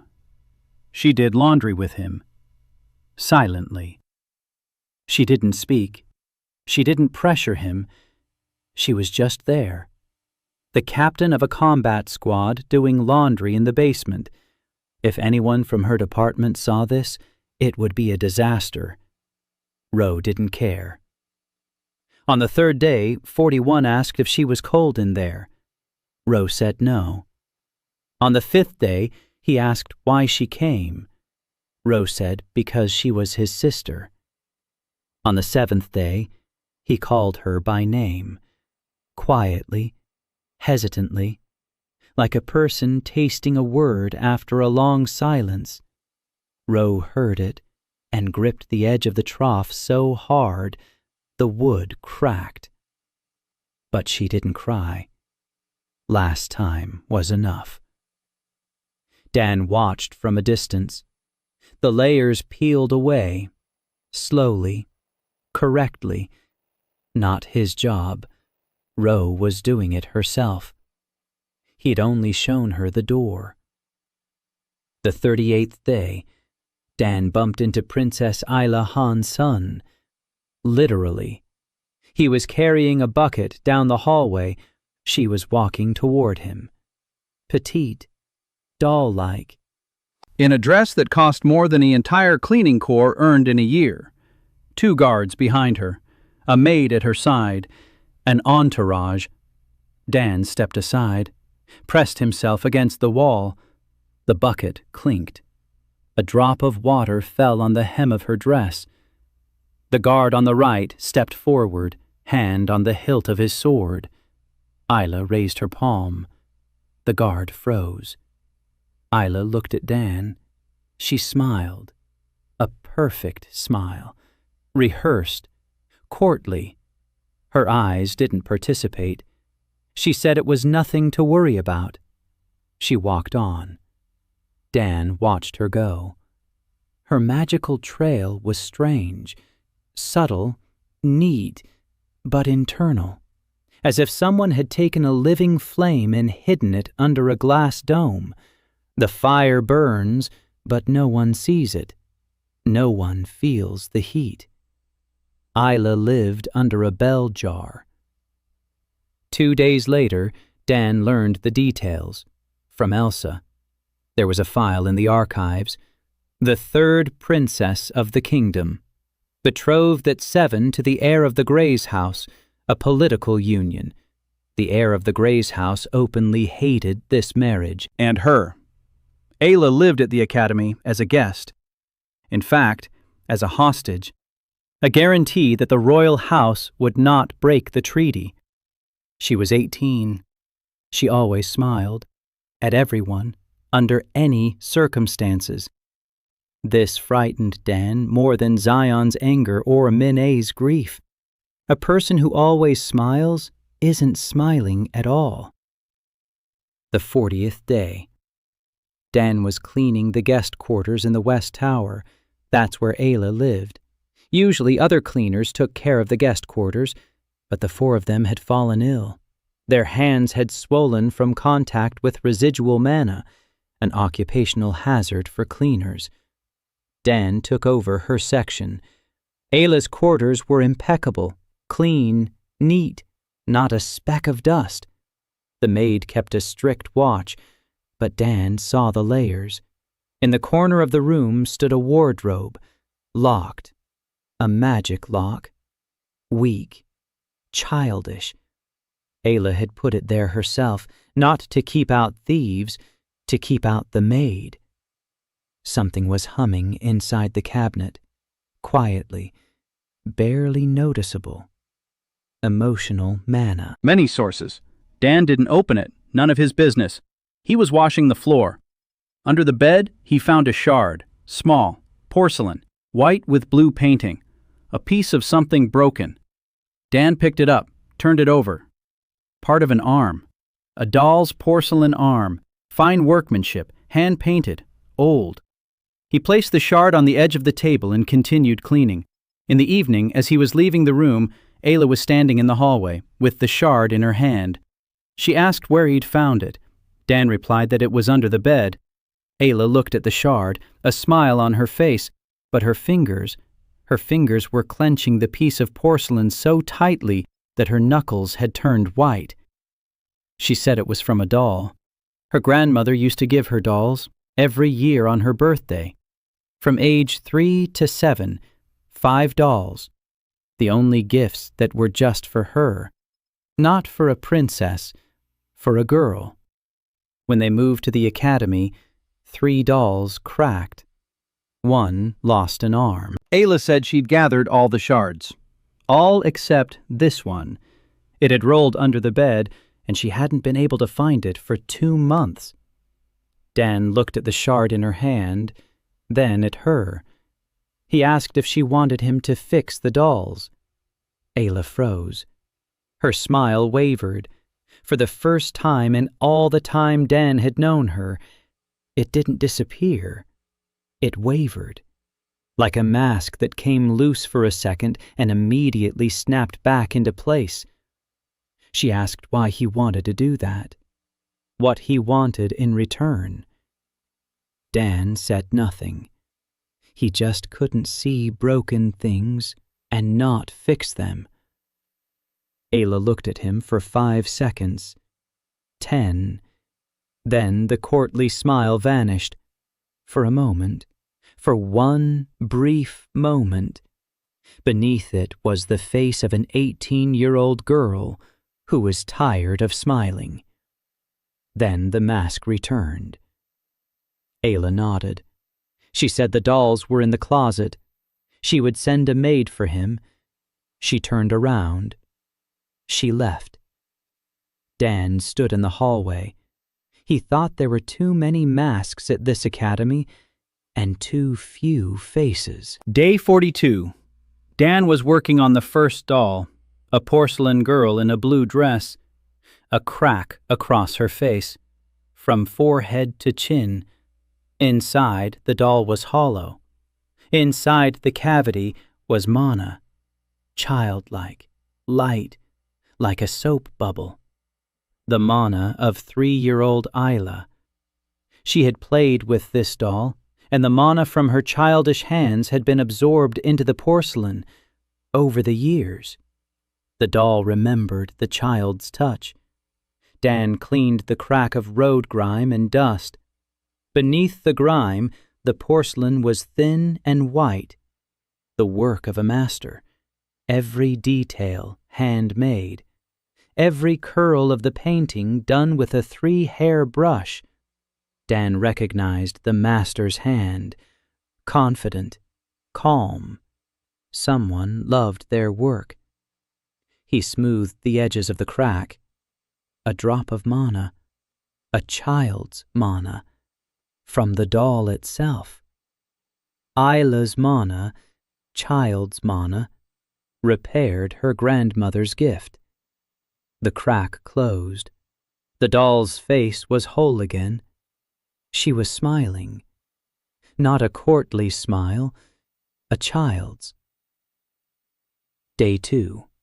The second doll. A porcelain boy in a red doublet. An ear had broken off. Easier, faster, glue from the mixture, a drop of Mana. Done. The third day, the third doll. A horseman on a horse. The horse was intact. The horseman had split in two. More difficult. 3 hours of work, layer by layer. Day 4, the fourth doll, the one that lost an arm.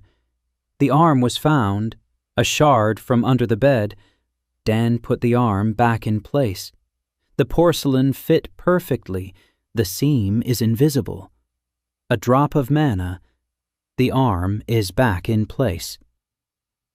The fifth doll was intact, the only one that survived the move unscathed.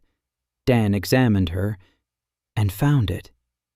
Not a crack, a layer, a foreign one. Someone had touched this doll with hatred, a brief touch, but a malicious one, concentrated. The Mana of hatred had etched itself into the porcelain like acid. It hadn't damaged her physically, it had damaged her from within. Isla's childish Mana receded from that spot. Like a living creature recedes from a burn, Dan removed that layer. Carefully, the childish Mana filled the void. The doll grew warmer.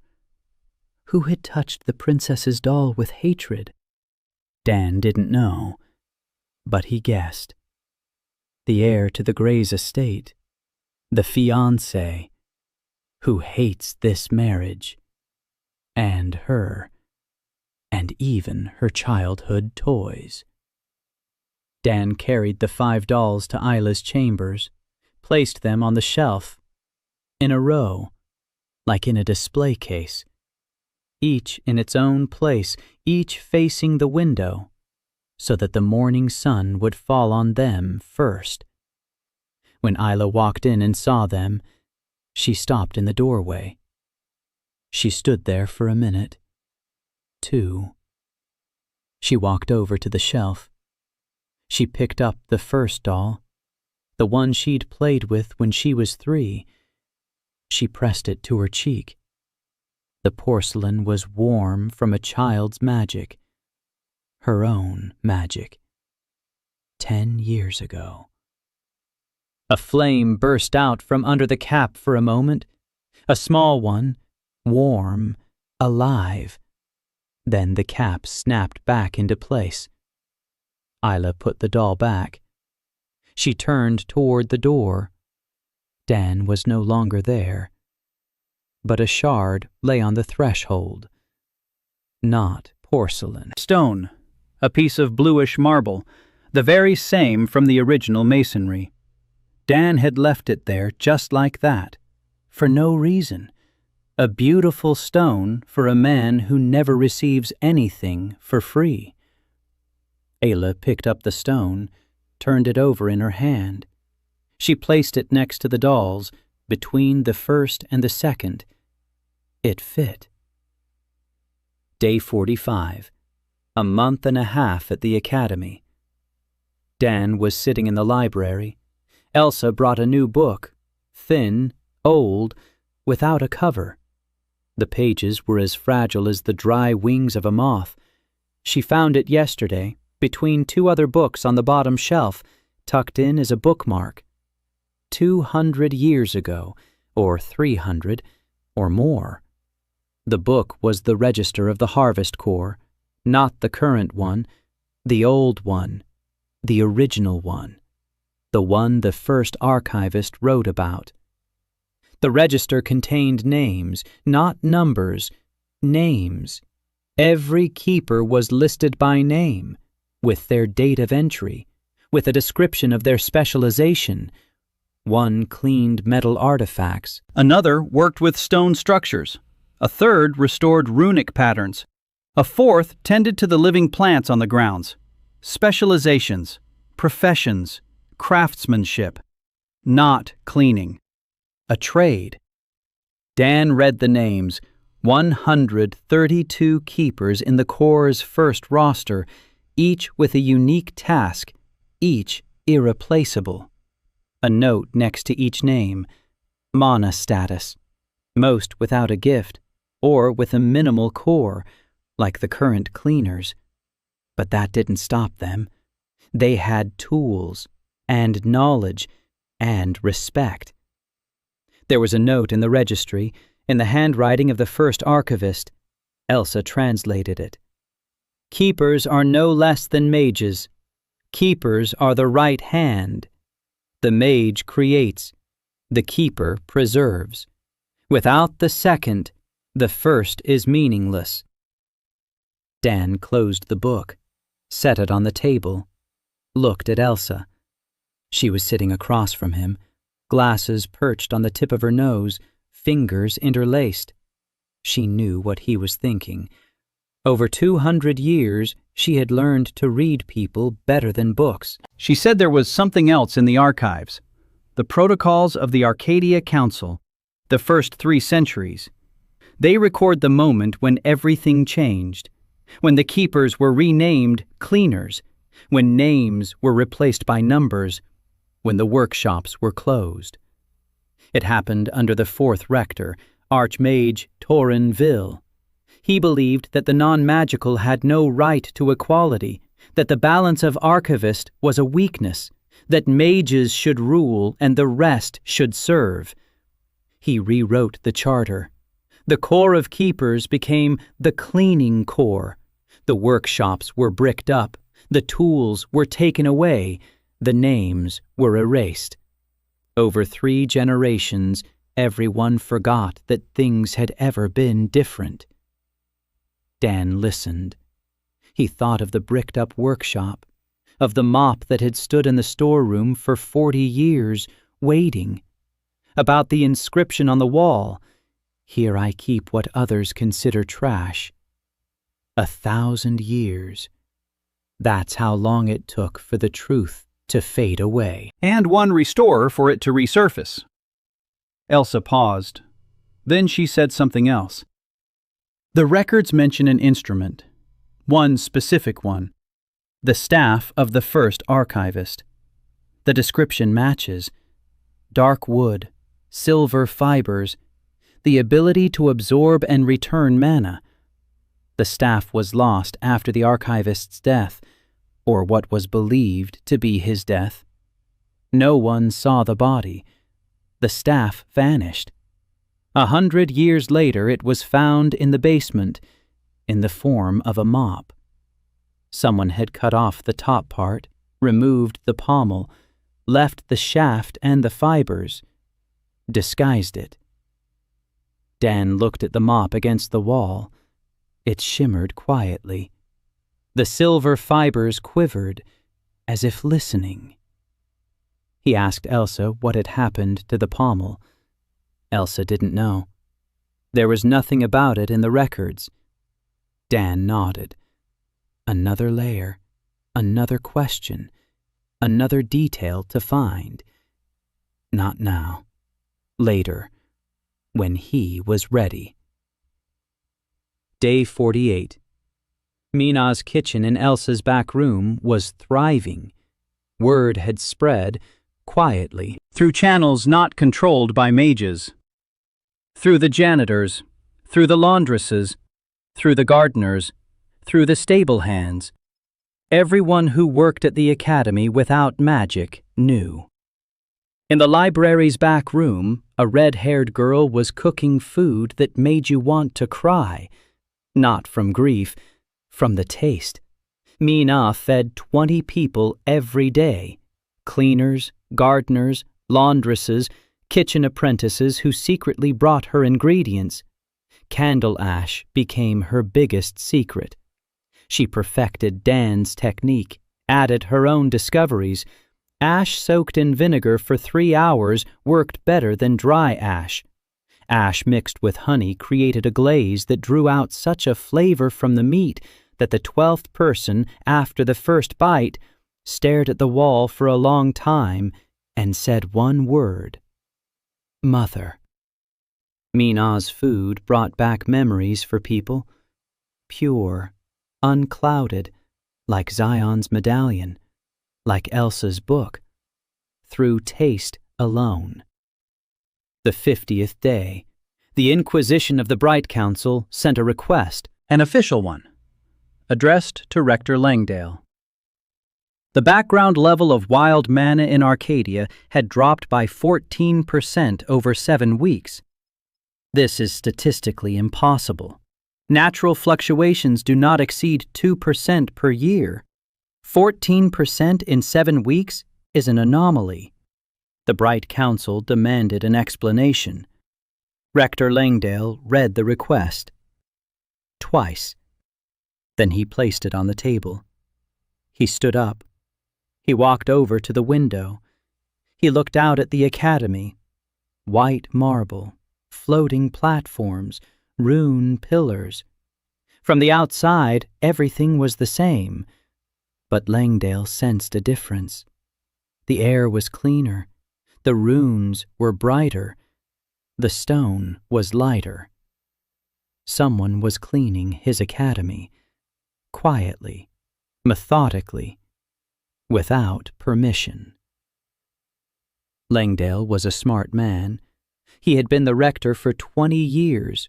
He knew every corridor, every lecture hall, every stone. And he knew the mana drainage system. Not the version taught to students, the real one. The one passed down from rector to rector. Mana drainage isn't a byproduct. Mana drainage is control. Mages spend excessively. Their excess settles into the stone. The stone accumulates it.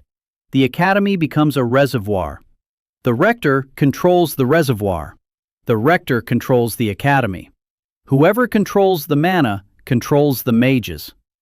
The system had been working for 1,000 years, and now someone is draining the reservoir. Someone is siphoning off the accumulated mana. Someone is stripping the rector of his control. Not brazenly, not openly, quietly, like a thief who takes out 1 coin a day. Langdale knew the term the Inquisition had already used in classified reports. The silent thief. He summoned the head of security. He ordered increased surveillance of the cleaning corps. Day 52. Dan didn't know about the Inquisition's inquiry. He didn't know about Langdale's order. He was mopping the floor in the second-floor hallway when he hit a gaze. Not magical, ordinary, human. Someone was watching from the shadow of the archway. Dan didn't look up. He kept scrubbing. Out of the corner of his eye, he noted a silhouette. A woman. Not young, thin, worn clothes. Not a mage's robe, not a janitor's smock. Plain clothes. Simple. Practical. The woman stood there watching his hands, watching how he moved the mop, watching how the silver fibers scraped away layers from the stone. She watched for 5 minutes. Then she left, without a sound. Dan straightened up. He looked toward the archway. Empty. But a mark remained on the floor. Strange. Not magical, not quite. Like a scar. Like a scorched path. Someone once had strong mana and lost it. And that loss left a mark. Empty.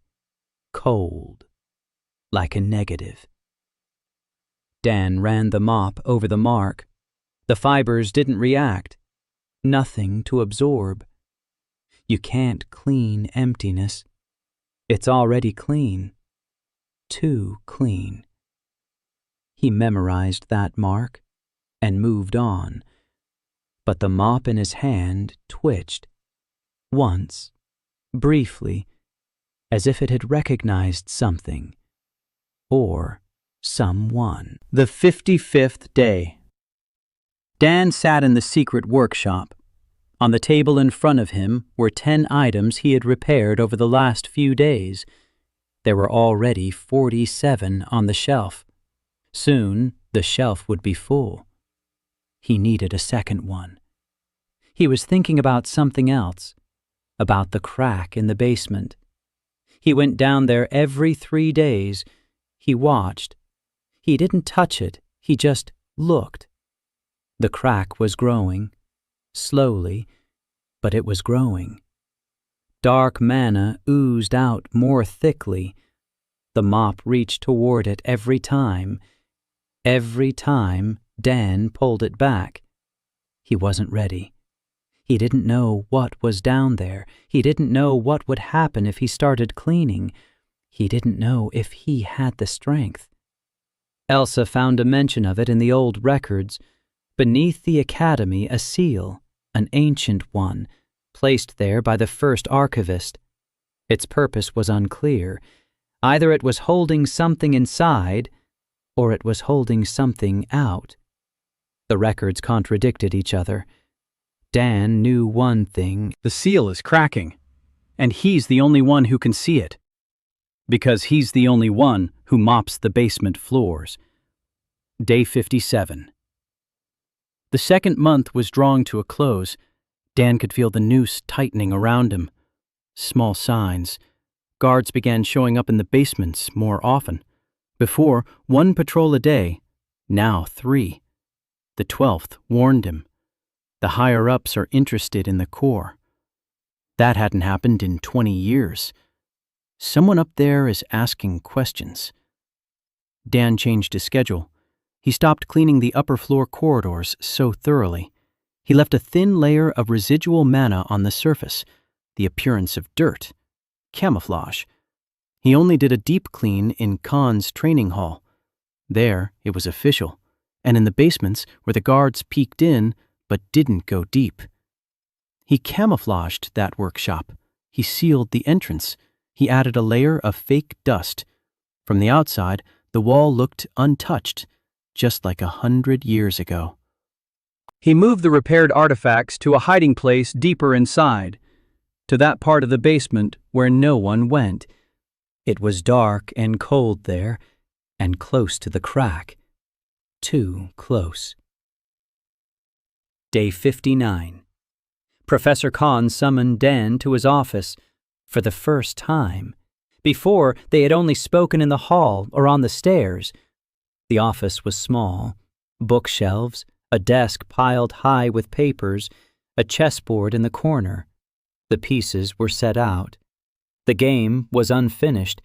Khan played against himself when Dan wasn't there. Khan was sitting at the desk. His face was serious. He said that Rector Langdale had launched an investigation. Officially, it was an audit of the Academy's rune systems.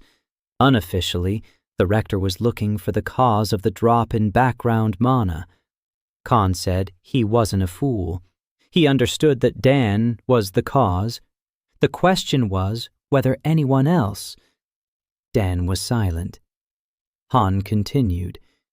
The Inquisition of the Light Council had sent an observer. He would arrive in a week. The observer would measure mana levels throughout the academy, map out anomalies, search for the source, or the absorber. Han looked at Dan. He said Dan had a week to decide, to continue as is and be found, or to stop and be safe. Dan thought. He asked what would happen if they found him. Khan answered honestly. The Inquisition doesn't kill. The Inquisition seizes. An artifact that absorbs mana without the Council's authorization is considered a weapon. They'll confiscate it, or destroy it, and its bearer is interrogated. The Inquisition's interrogation methods include mental scanning, not painful, just thorough. Every thought, every memory, every secret, everything. Dan imagined an inquisitor scanning his memory, seeing Boston, the museum, the frescoes, Lemmer, another world, another life. That would be a problem. He nodded, said he understood. Khan stood up, walked over to the chessboard, moved the knight. That very one, the repaired one. Said there was a third option. Not to stop, and not to get caught. To hide. Not physically, statistically. If Dan cleaned up selectively rather than everywhere. Not to lower the overall background, but to even it out. To remove the peaks. To smooth out the anomalies. The observer looks for irregularities. If the background is even, the observer won't find the source. He'll see a dip but won't be able to determine where it came from. Dan looked at Khan. Khan had been playing chess for 30 years. He thought in moves, positions, strategies, and he was helping the cleaner hide from the Inquisition. Dan asked why. Han paused. Then he said that over the past 2 weeks, his students had shown the best results in 5 years. Kyle Ren had stopped throwing excessive fireballs. His spells had become half as numerous and 3 times more accurate. The girl with water magic had stopped trembling.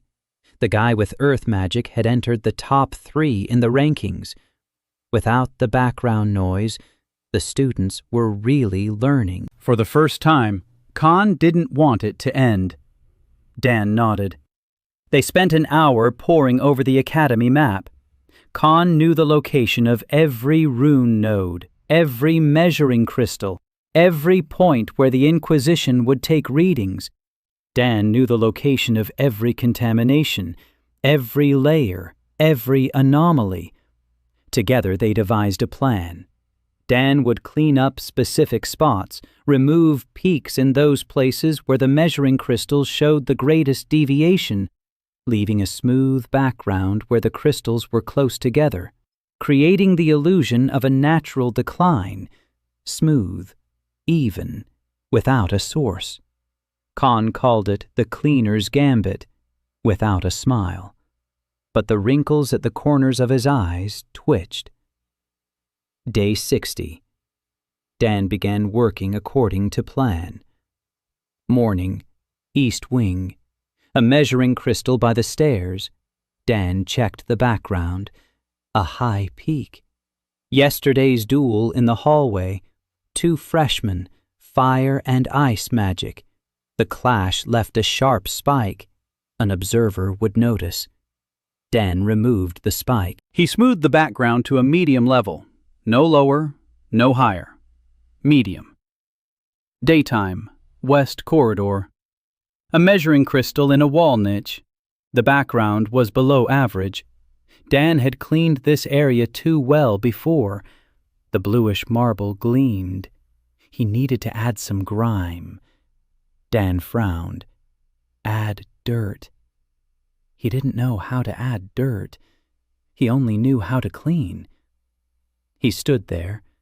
He thought. Then he ran a mop across the floor. not wiping it up but spreading it, a thin layer of residual mana from the bucket, evenly, the entire length of the corridor. The background rose to average. The bluish marble had lost its luster. It was physically unpleasant for Dan, like a restorer forced to apply a layer of dirt back onto a clean fresco. But it was necessary. Evening. Basements. There are no crystals here. The observer won't come here. Here, one can work freely. Dan went deeper, toward the crack. It had grown over the past 2 weeks. Its length had doubled. Dark mana was oozing, not drop by drop, but in a thin stream. The mop was straining toward it. The fibers stretched to their full length. Dan held on tight. Not now. But soon. He could feel it. Soon he would have to. The 62nd day. He encountered her again. The woman from the shadows. The one with the empty trail. She was standing at the exit of the eastern basement, as if she were waiting. Dan stopped. She was looking at him, her face in shadow, her eyes bright, piercing, disheveled hair, a worn jacket, a cigarette in the corner of her mouth, unlit. She said he was doing a good job, better than she had in her day. Dan asked who she was. The woman took the cigarette out of her mouth, twirled it, said her name was Una Song. 30 years ago, she was a janitor at this academy. She had a mop, too, that very one, with silver fibers. She saw the layers, too. She cleaned the hallways, too. She found the crack in the basement, too. 30 years ago, the crack was smaller. Una tried to seal it. Alone. Without help. Without knowledge. Without training. She couldn't manage it. The crack spat 1,000-year-old mana in her face. It struck her core. It burned away her gift. It took her voice for 3 years. It took half her memory forever. The mop left her. She returned to the cubbyhole. She stood by the wall and waited 40 years. Until Dan came. Una spoke slowly, hoarsely. Her voice never fully recovered. She said she'd been watching him for 2 weeks, seeing how he works, seeing that he does right what she did wrong. She was in a hurry. He isn't. She dove in deep without understanding the structure. He started by studying. She was alone. He is not alone. Dan listened, looked at her. Thin, older than she looks, or younger. The loss of mana ages you. It takes something from your face, from your posture, from your eyes. But her eyes are alive, piercing, angry, not at him, at herself. She couldn't handle it. 30 years of this. Una said she didn't come to complain. She came to help. She knows what he doesn't. She was down there. She saw what was behind the crack. She doesn't remember everything. Her memory is patchy, but she remembers something. Beneath the academy, there's not just a seal. Beneath the academy, there's a reservoir. Huge, 1,000 years old. All the mana that the Guardians collected centuries ago. It didn't disappear. It accumulated. Layer upon layer, year after year, 1,000 years. When the Guardians were destroyed, they stopped collecting the mana properly. But it continued to flow downward, to accumulate, to thicken, to change, to transform into something alive. Una saw it. a dark mass, thick, pulsating. She called it the gray mold, because it is gray, and it grows like mold, slowly, unstoppably. It feeds on the mage's emissions from above. The more the mages expend, the more flows down, the faster the mold grows. The first archivist's seal held it back for 1,000 years. But the seal is weakening, because no one maintains it, no one cleans it, no one replenishes it. It's cracking, like anything that isn't repaired. Una fell silent. She put the receiver to her mouth. She looked at Dan. She said he had time. Not much. A year maybe, maybe less. The seal will break. The mold will come up. And then all the beautiful spells of all the great mages of Arcadia will prove useless, because the mold feeds on mana. The harder you strike it, the stronger it becomes. The only way to stop it is to remove it, layer by layer, like Dan scrapes dirt off a stone. 1,000 layers, over 1,000 years. Una tried and failed. He must. Dan stood in the dark basement corridor, a mop in his hand. The silvery fibers shimmered brighter than usual. They reached toward Una, not toward the crack, toward her. They remembered. He asked why she had waited 30 years. Una smirked, a crooked smirk.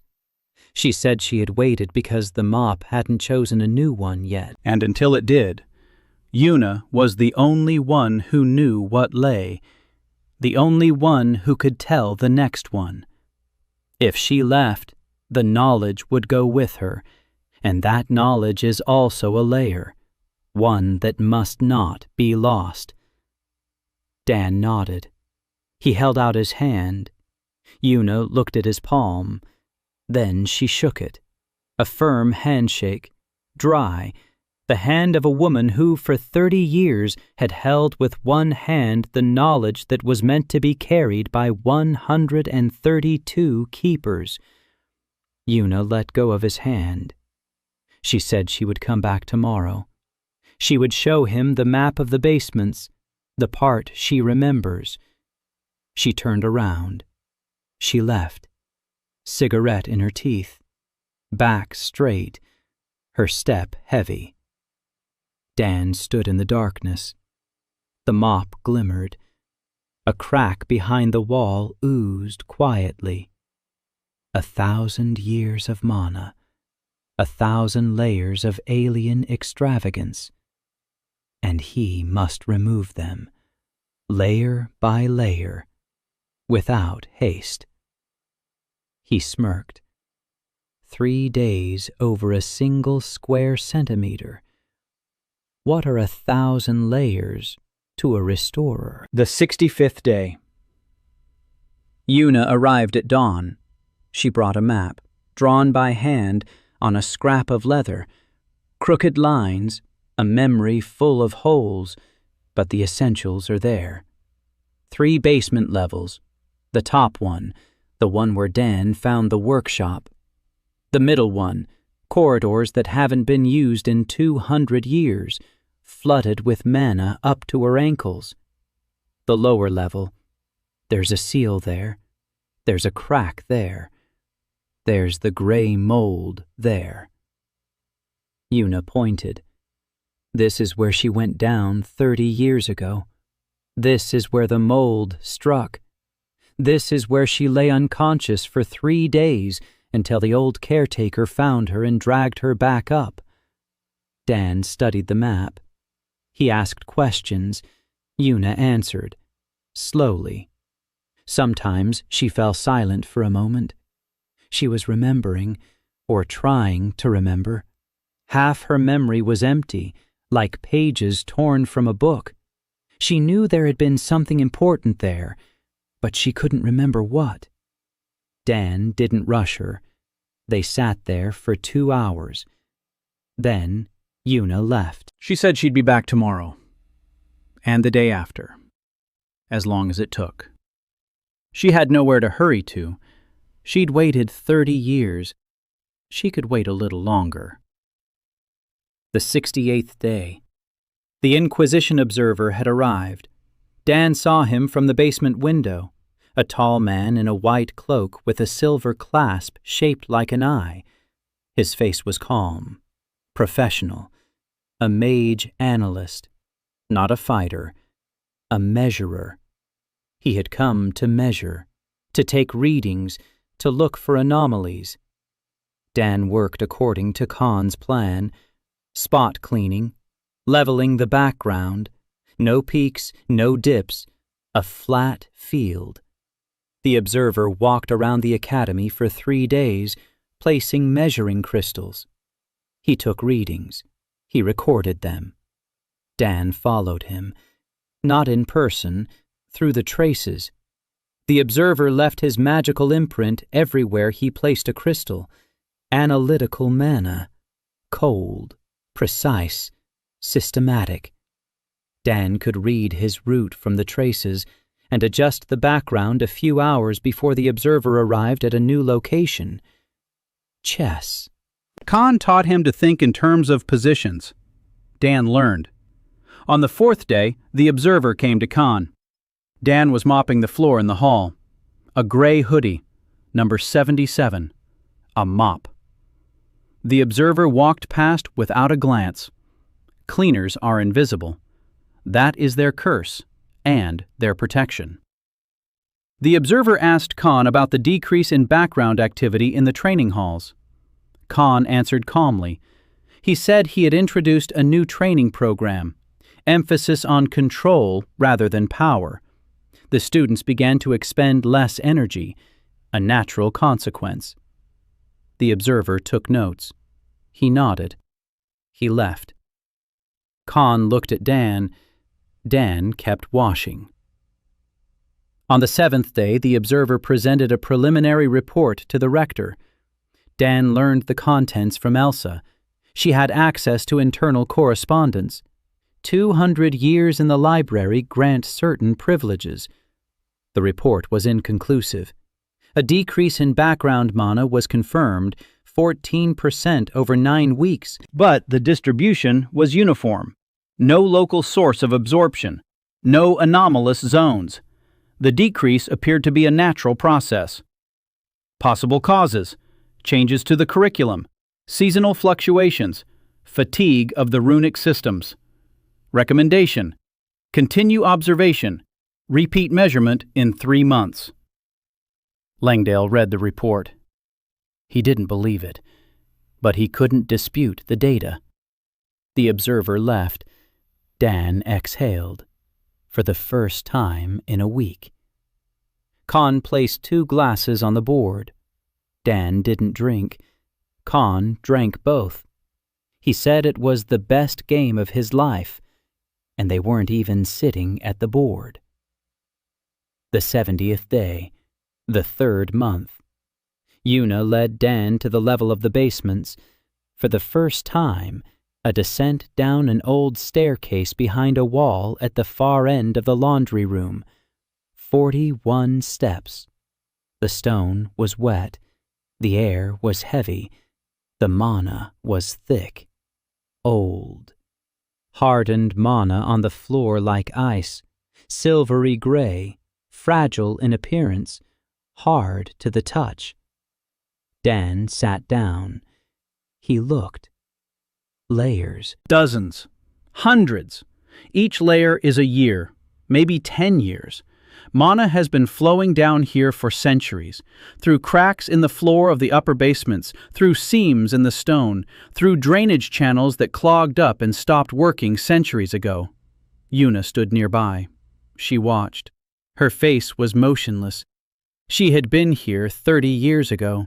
She had walked right through it, gone deeper, further, toward the seal, and hadn't returned in one piece. Dan took out a mop. He touched the top layer of hardened mana. The fibers dug in. The layer cracked. It crumbled.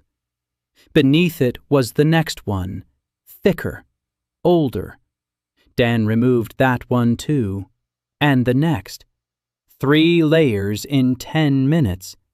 Beneath the third, stone, the steps of an old staircase. They went further down. Dan was seeing them for the first time. Una, too. She didn't remember the staircase. In her time, mana covered everything. She made her way through it as if through a swamp, waist deep in thick energy. A miracle she made it. Or not a miracle. The mop led the way, just as it leads Dan now. They descended 20 steps. Dan cleared each one, layer by layer. Una followed behind him, silently, a cigarette in her teeth, unlit. On the 21st step, they stopped. Beyond that, the mana was different, not solidified, alive. It pulsed, slowly, like the breath of a sleeping beast, gray, flickering, warm. Dan felt the warmth through the soles of his feet. The mop was straining downward. The fibers stretched to their limit. They hummed. Una placed her hand on his shoulder. Heavy, strong. She said that was enough for today. He listened. They went upstairs. Dan sat down on the floor in the workshop. His hands were shaking, not from fear, from the sheer scale of it. He could see how much was down there. 1,000 years of mana, millions of layers. Each one had to be removed separately. This wasn't a square centimeter of Caravaggio. This was the entire Sistine Chapel, covered in 1,000 layers of soot. And he had a single mop. Una sat across from him, smoking a pipe. She lit it for the first time in front of him. The smoke smelled of bitter herbs. She said he could handle it, not because he's strong, because he's slow. Mold doesn't wait, but a restorer always waits. That's his weapon, patience. Dan looked at her, asked why she hadn't asked for help 30 years ago. Una exhaled smoke, said she had asked, went to the rector at the time, told. She showed him a map. The rector listened, then he ordered her to keep quiet. He said the mold was under control. The seal holds. No need to meddle. No need to know. Cleaners aren't supposed to know. Una didn't listen. She went in herself. And here's the result. She pointed at herself. An empty magical trace. A hoarse voice. A patchy memory. Dan was silent. Then he asked who the rector was. Una said, young back then, ambitious, had just taken the seat. Victor Langdale, the same one, 30 years old. And he still knows. And he's still keeping quiet. Dan closed his eyes. Langdale knows about the mold. He knows the seal is cracking. And he's doing nothing. Why? Because the mold is part of the system. Mana flows downward. It accumulates. Langdale controls the Academy through residual mana. If you remove the mold, remove the accumulation, remove the drainage system, Langdale will lose control. He prefers a rotten foundation to a solid one, because he stands on the rotten one. And with the solid one, it's still unknown. Dan opened his eyes. He looked at Una. She nodded. She realized he understood. She smiled. She said, "Welcome to the real Arcadia." The 80th day. 3 months. Dan was working on 2 fronts, Upstairs, hallways, halls, camouflage, spot cleaning, maintaining a smooth background, playing hide and seek. Downstairs, the middle level of the basements, every night, 3 hours, cleaning the steps of the old staircase, layer by layer, step by step. He cleared 40 steps in 10 days. Beneath the hardened grime, the walls revealed themselves. Runes. Ancient. Powerful. The runic script of the first archivist. Dan couldn't read them, but he could feel them.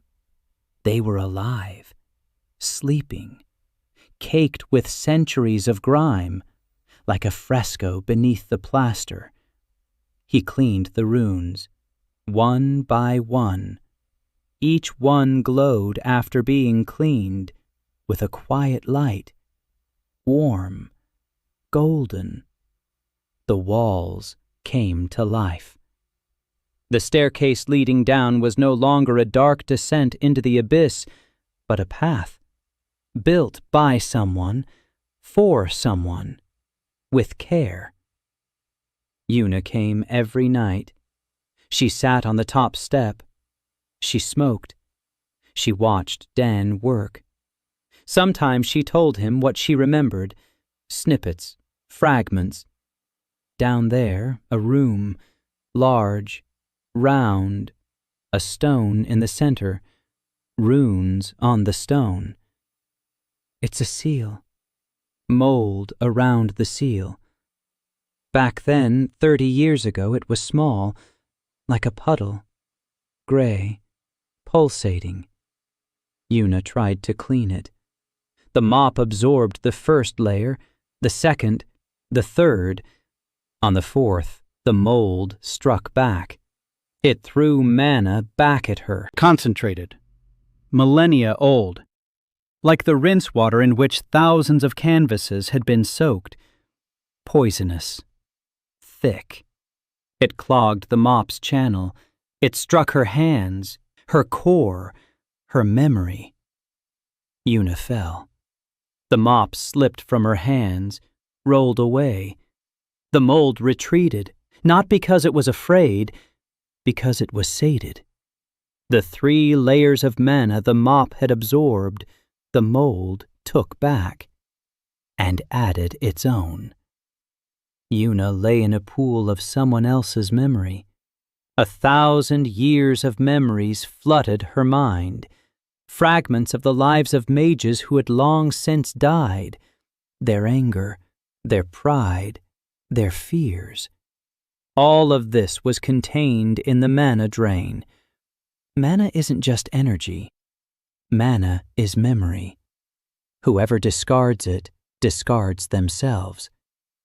The inscription in the workshop was literal. Una woke up 3 days later. Half of her memories had been replaced by others.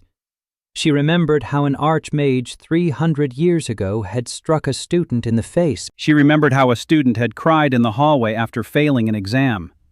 She remembered how the rector 200 years ago had burned the records in the fireplace. Other people's memories. Unnecessary. Painful. But her own. Her childhood. Her name. Her face in the mirror. Gone. Partially. Forever. Dan listened. Una spoke evenly, without self-pity, without anger, like a witness testifying about a fire from 10 years ago. Facts, details, without emotion. The emotions had burned away long ago. He asked what she remembered about the stone with the seal. Una closed her eyes. She concentrated. The stone is white. No, it was white. It turned gray. Mold had eaten away at its surface. The runes on the stone, 7 runes, in a circle. Each rune is an anchor. The seal rests on 7 points. If all 7 are intact, the seal stands. When Una was there, 3 runes had already faded. Not extinguished, faded, after 30 years. Dan asked what time it was. Una didn't know. She hadn't been down there since that day. She couldn't. Physically. Her body rejected that mana, like an allergy. One step onto the lower level, and she started to suffocate. Dan nodded. He'd have to go down alone. But not now. First, clear the path.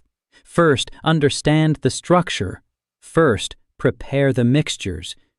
Take your time. Day 85. Upstairs, events were accelerating. The date of the 7 Towers tournament had been announced. In 4 months. The academy was buzzing. Students were training twice as hard. Mentor mages had arrived from the capital. 3 archmages had already settled into the guest quarters.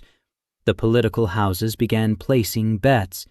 More training meant more mana drain, more dirt on the floors, more work for Dan, and more food for the mold down below. Dan could feel it. Every evening as he descended to the middle level, he saw that the living mana had advanced higher. By a step. By 2. The mold was growing faster. The tournament was feeding it. The mages were preparing for battles upstairs, and had no idea that every fireball, every ice shield, every earth spell was sending a portion of its energy down into the throat of what was growing beneath their feet. Day 90. Zion came into the workshop, not alone. With her were Mine and Elsa and Ro and Isla. For the first time, all 5 in one place. Dan looked at them. 5 women. He had touched each one. To each he had returned something broken, a medallion, earrings, a book, a knife, dolls. Each had come for her own reason. Each had stayed for her own reason. But now they stood together, in the cramped workshop beneath the academy's basement, in front of the janitor with a mop. Zion spoke first. She said they knew, not everything, but enough. They knew he wasn't just a janitor. They knew the mana levels were dropping because of him. They knew that Langdale was looking for the culprit. They knew that the Inquisition would return. Elsa added, She said she'd found more documents. Langdale's order to the head of security to put all the janitors under surveillance, to check everyone, to find the anomaly. Ro put it more bluntly. She said that if anyone laid a finger on Dan, she'd break that person's both arms, then apologize, then break their legs. Mina was silent, standing next to Dan, shoulder to shoulder, small, red-haired, in a flower-stained apron, like a bodyguard. Funny and serious. Isla stood by the wall, smiling, but not a courtly smile, a different one, quiet, real, or almost real. She's learning. Dan looked at each of them. Then he told them everything. About the crack, about the mold, about the seal, about Una, about the first archivist, about the mop that's actually a staff, about the mana drain system that was conceived as a balance but became a prison, about Langdale who knows and keeps silent. He spoke for 20 minutes, without pauses, without embellishments, facts. Like a report on the condition of a fresco before restoration. Such and such damage, such and such layers, such and such risks, such and such necessary work. When he finished, there was silence for a minute. Ro spoke first. She asked what needed to be done. Dan said he needed time, to clear a path to the seal, to understand its structure, to find a way to strengthen the runes, prepare mixtures, lots of mixtures. For 1,000-year-old mana, he needs concoctions he hasn't made yet. And he needs protection. Upstairs. While he works downstairs, someone has to provide cover. Keep an eye on the guards, and on the observer when he returns. Watch Langdale. Zion nodded. She said she would handle the political cover. The Park family has influence. She can slow down the investigation, plant false leads. Elsa said she'd keep an eye on the documents. Any order from Langdale will go through the archives. She'll be the first to see it. Rose said she'd station her fighters at key points, unofficially. Training, but really surveillance. Minnie said she'd handle the food. No matter what happens, everyone will be fed. And that she's learned to make a new concoction from ashes, one that restores strength better than a magic potion, for Dan, for the night shifts in the basement. Isla paused. Then she said quietly that she has access to the Archmage's guest quarters. She's a princess. No one refuses her. She can listen, memorize, pass it on. No one suspects the doll who smiles. Dan looked at her, at all 5 of them. 6 if you count Una, who was standing outside the entrance, smoking. He hadn't asked them. Not a single one. They came on their own. Each one found him because he had fixed something broken, and each one decided to stay because she understood. He doesn't fix things. He fixes connections. And connections work both ways. The 100th day, the 4th month. 2 months until the 7 Towers tournament. Dan went down to the basements every night. He cleared out the entire middle level. 72 steps, 3 corridors, 2 chambers, every square meter stripped down to the stone. The runes on the walls glowed gold. The ancient system was coming to life. Dan was beginning to understand it. The runes weren't just decoration, they were drainage, a system of channels. The first archivist had designed the academy as a living organism. Mana flowed through the channels like blood through vessels, from top to bottom, from the mages to the keepers. The keepers purified it and sent it back. A circle, a balance.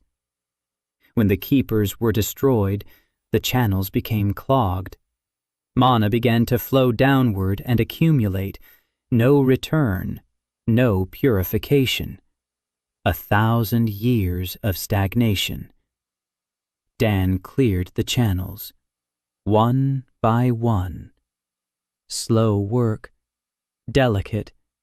Each channel must be cleared without damaging the runic script, like cleaning the capillaries on an old fresco without damaging the paint layer.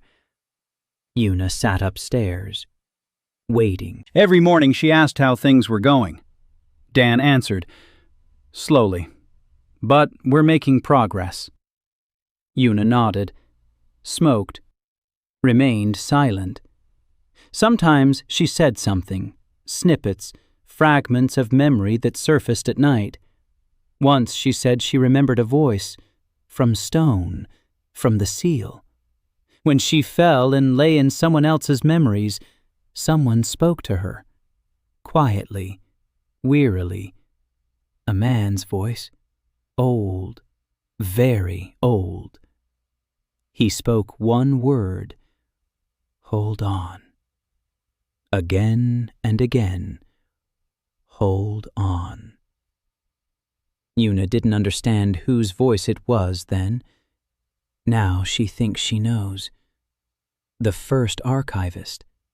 From the mop, from the staff, from what remained of him after 1,000 years.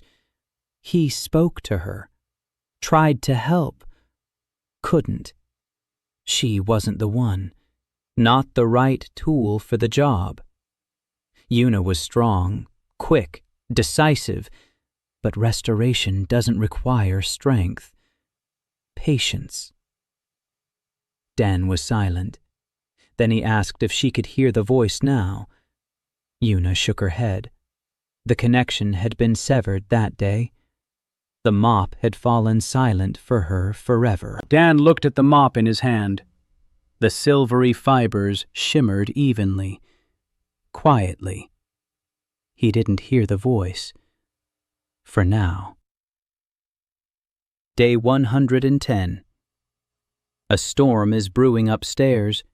Not a magical one, a political one.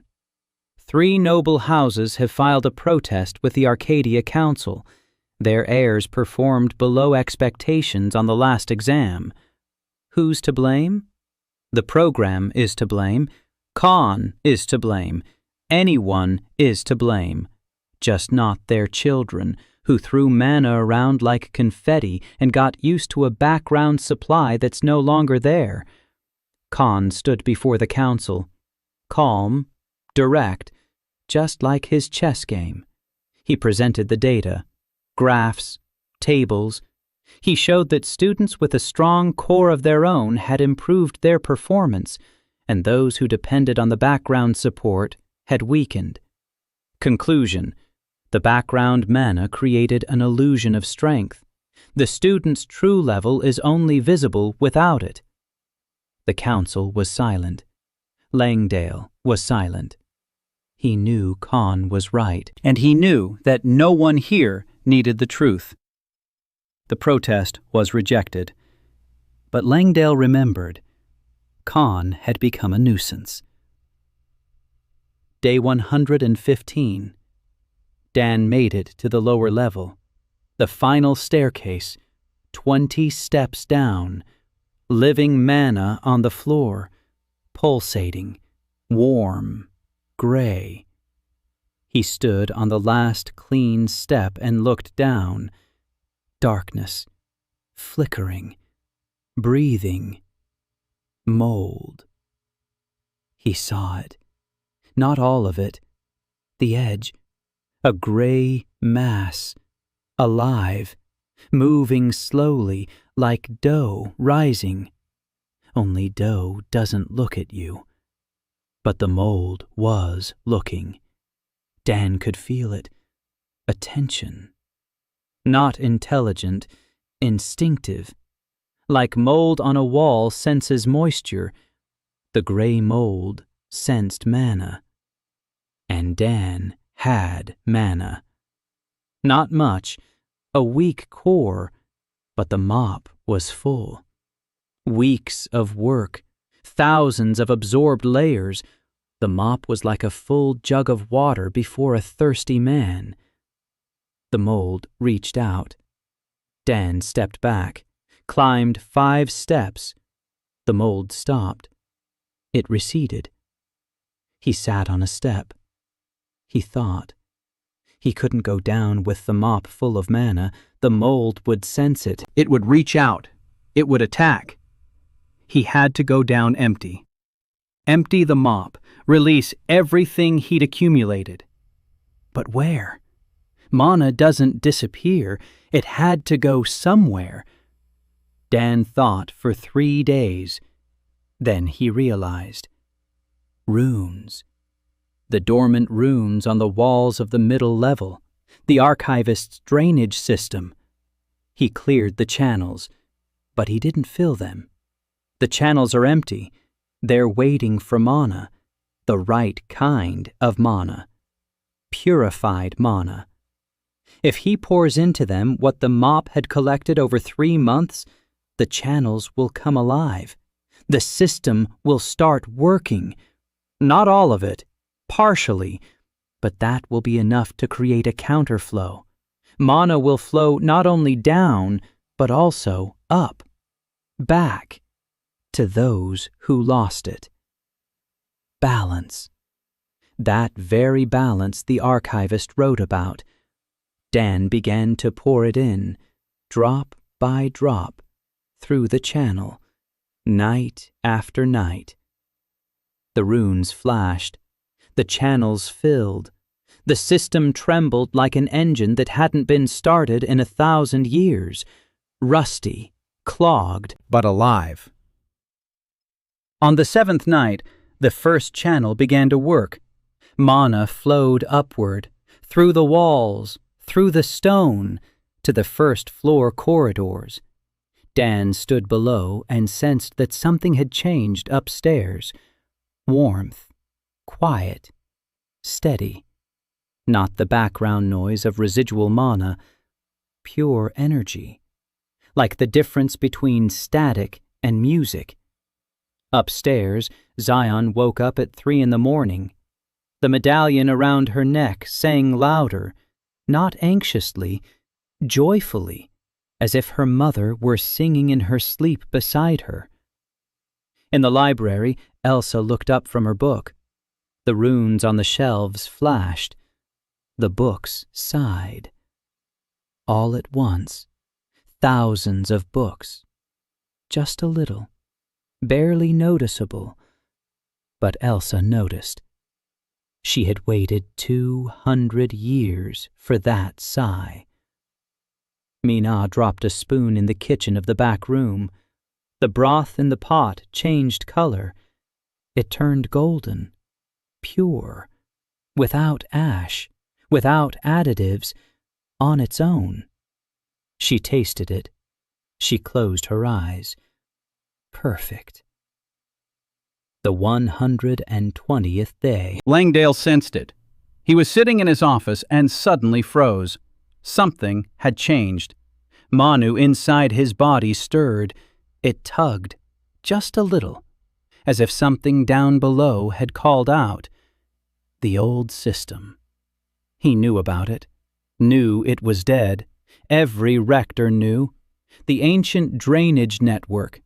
It hadn't worked for 1,000 years. And now, he stood up, walked to the window. He looked down at the white marble of the courtyard. The stone was glowing, a little brighter than usual, a little warmer. Langdale understood. Someone had activated the system. Someone had found the channels. Someone is filling them with mana. The silent thief had become the silent builder. That was worse, much worse. A thief steals, he can be caught. A builder builds.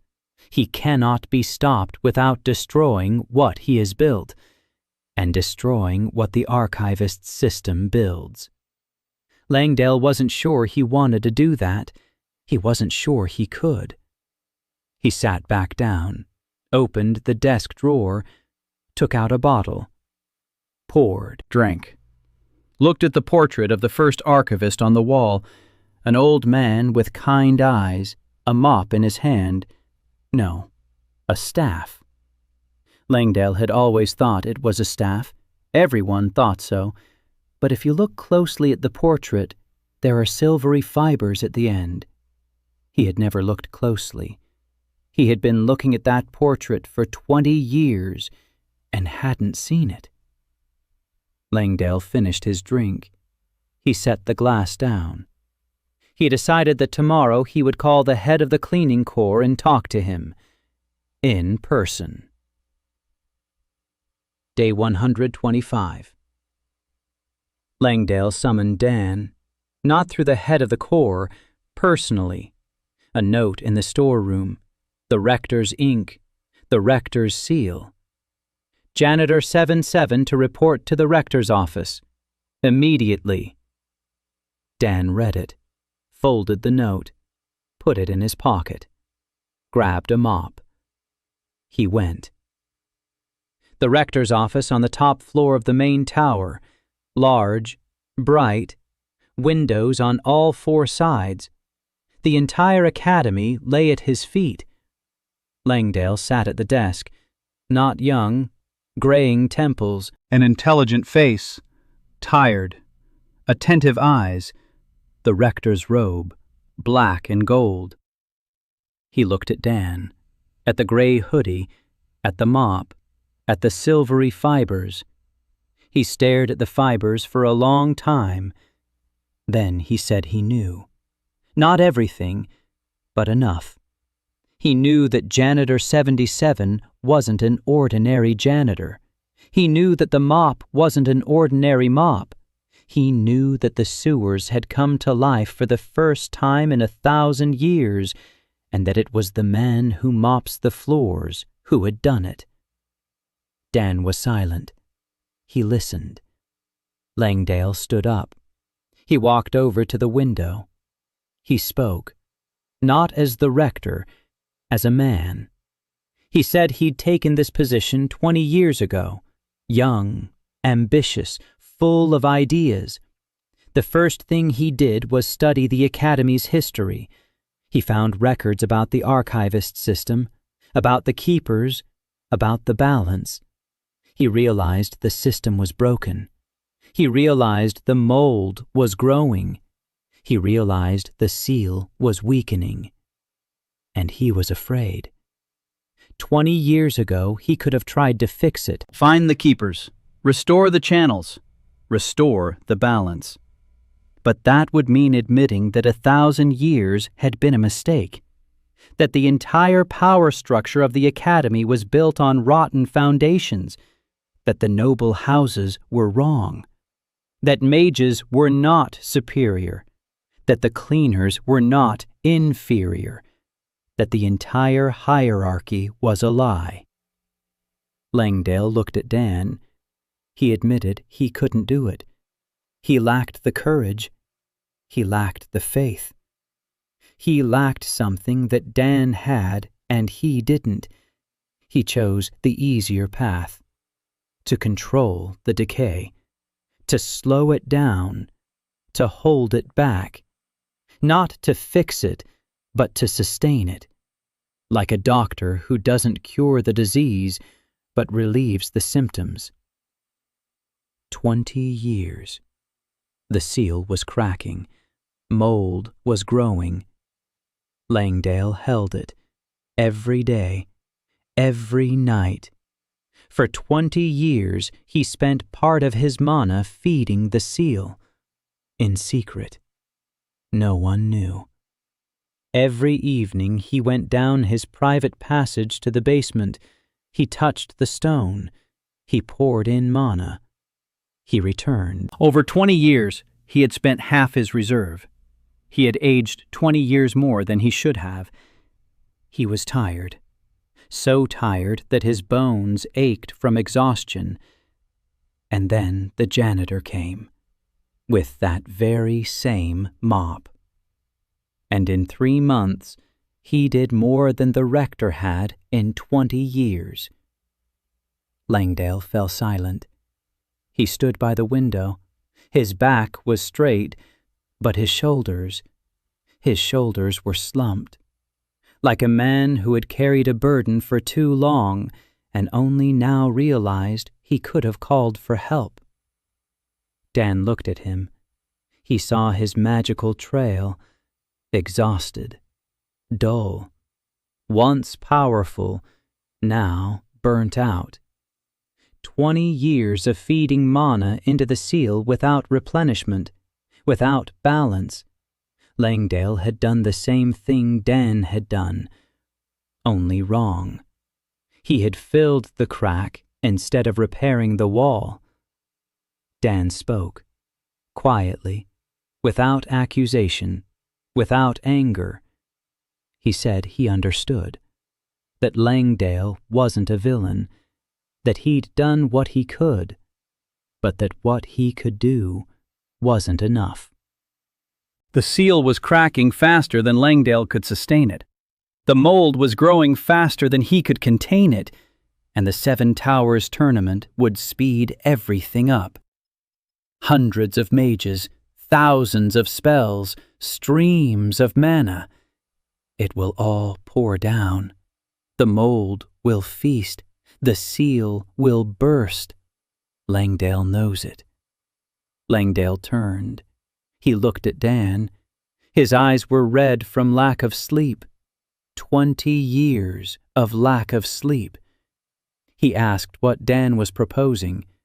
Dan said he needed access, full access, to the lower level.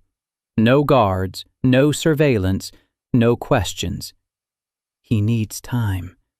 3 months until the tournament. 3 months to prepare. 3 months to clear a path to the seal, to reinforce the channels, to prepare the mixtures. And when the tournament begins and the mages flood the academy with mana up to the very roof, Dan will go down, and he'll do what the keeper should have done 1,000 years ago. Cleanse the mold, layer by layer. Restore the seal. Restore balance. Langdale listened. Then he asked, what if it didn't work? Like with Una. Dan said Una didn't have a team. He has one. Langdale asked what kind of team could help in the basement against a 1,000-year-old spell. Dan replied that it would be one that keeps the light on, delivers supplies, shields them from debris, and doesn't leave when things get bad. Langdale was silent. Then he sat down at the table. He opened a drawer. He took out a key. Heavy, iron, old.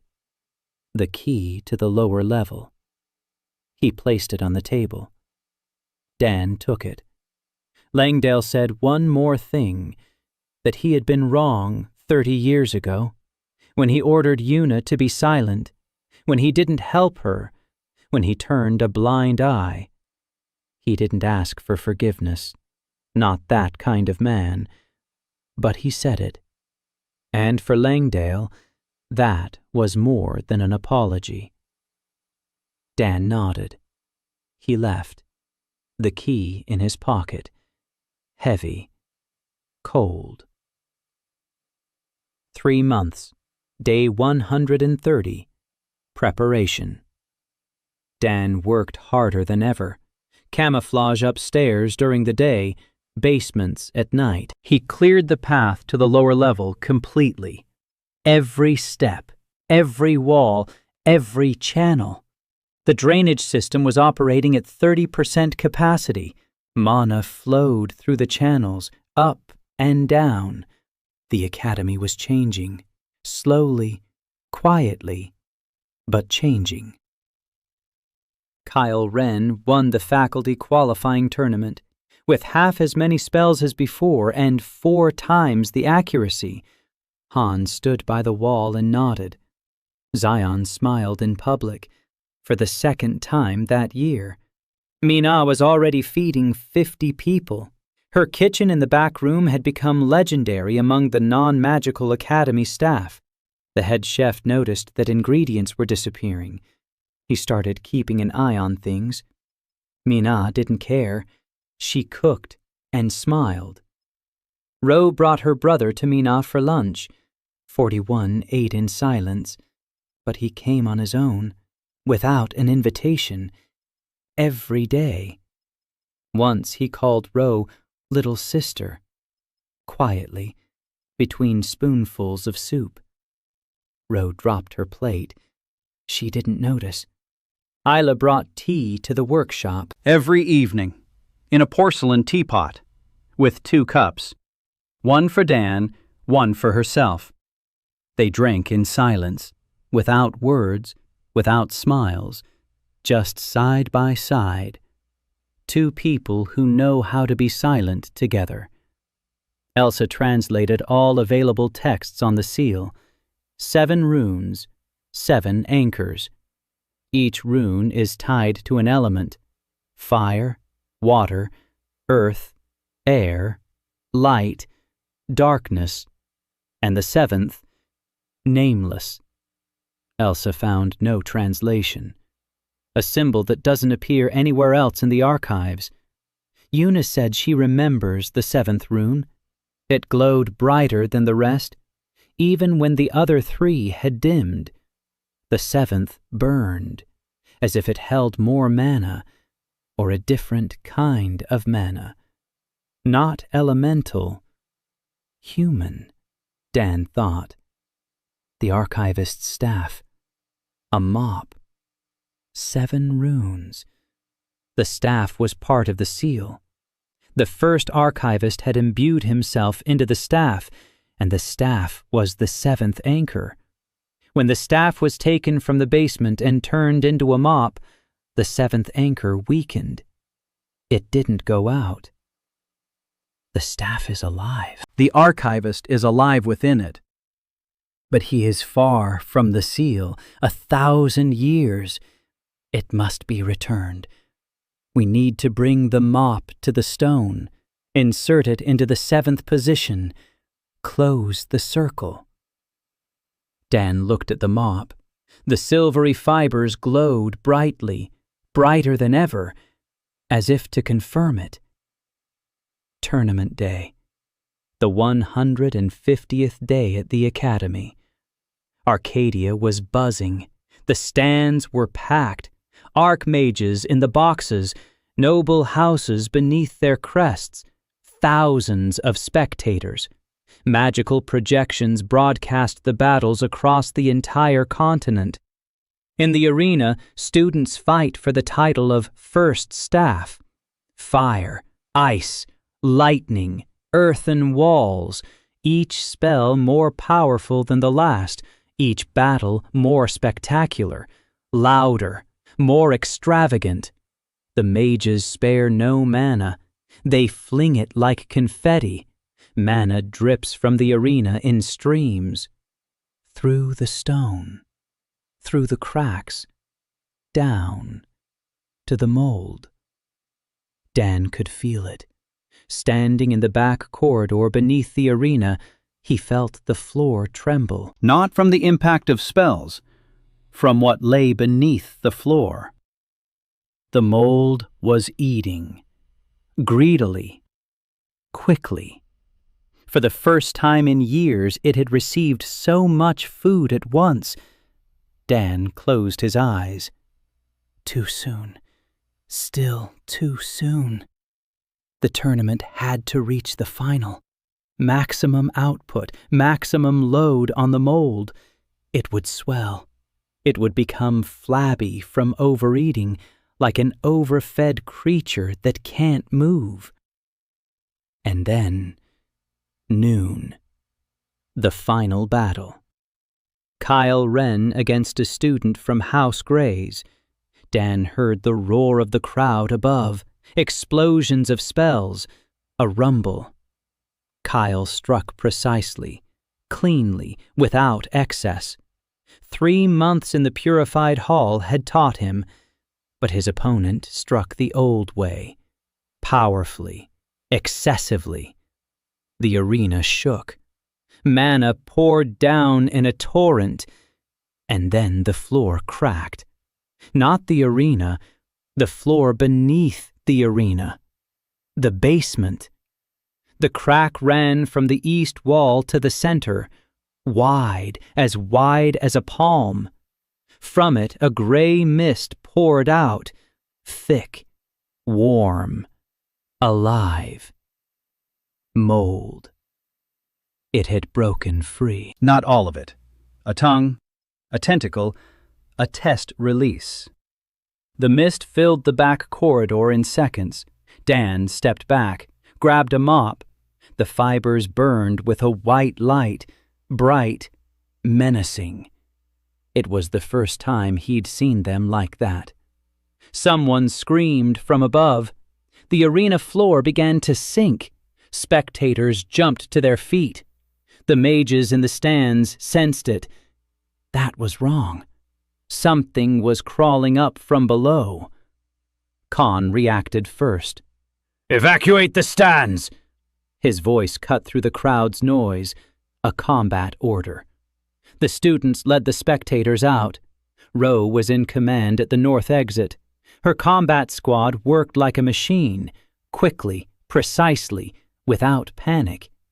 Zion stood at the south exit and held a shield, elemental, icy, transparent.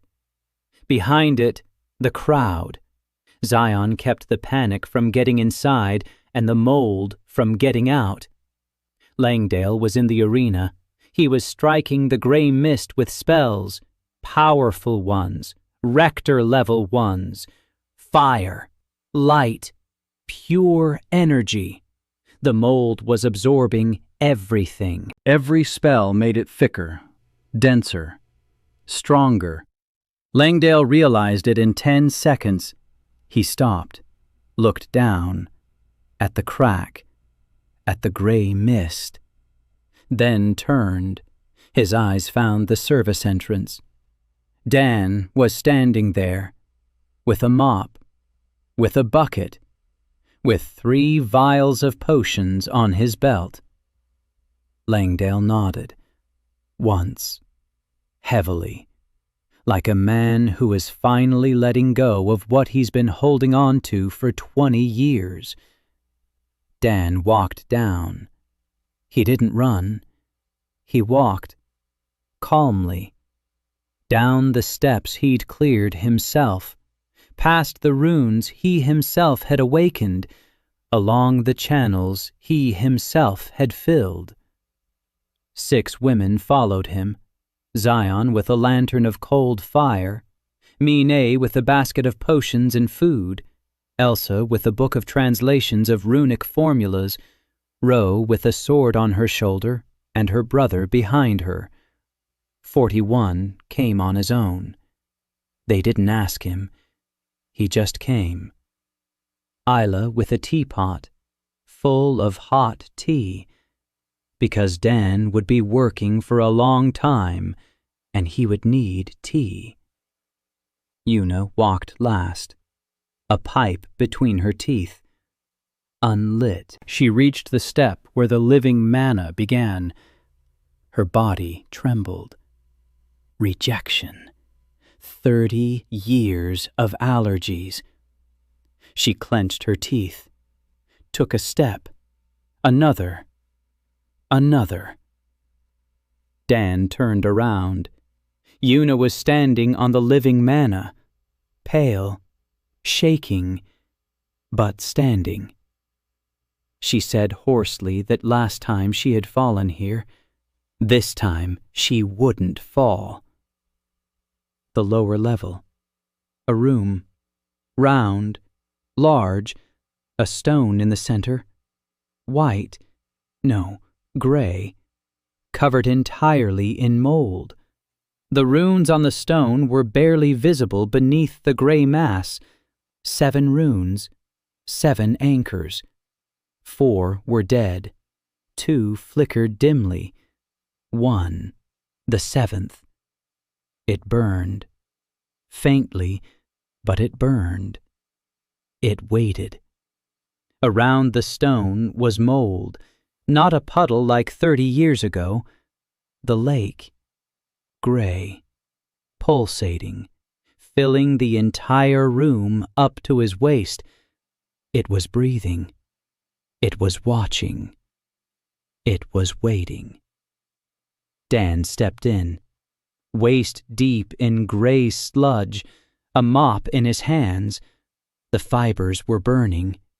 The mold recoiled, for a moment. Then it returned, clung to his legs, pulled down, heavy, sticky. 1,000 years of someone else's pride, someone else's wastefulness, someone else's indifference. It's all here, all concentrated. Dan began to work.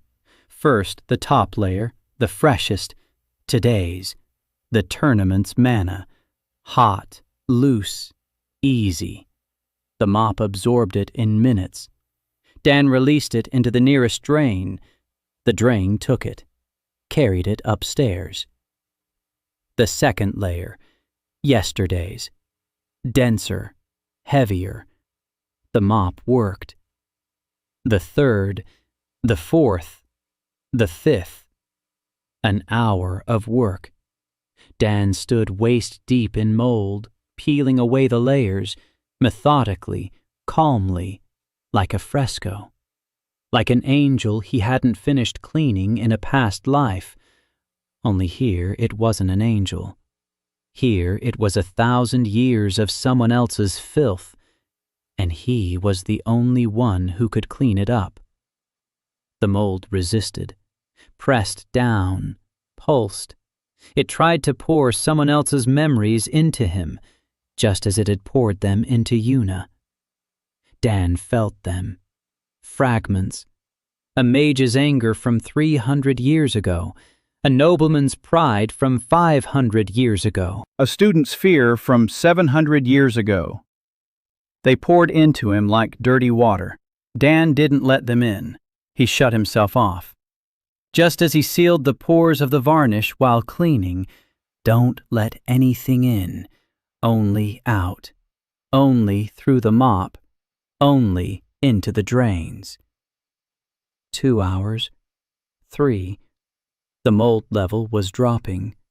Waist deep, thigh deep, knee deep. Dan worked. Zion held the light, steady, clear. The icy lantern burned without flickering. Mina handed him the potions, fresh vials in place of the empty ones. Food, a piece of bread, a sip of water. Dan ate without stopping his work, with one hand. Mina fed him just as her father had fed her.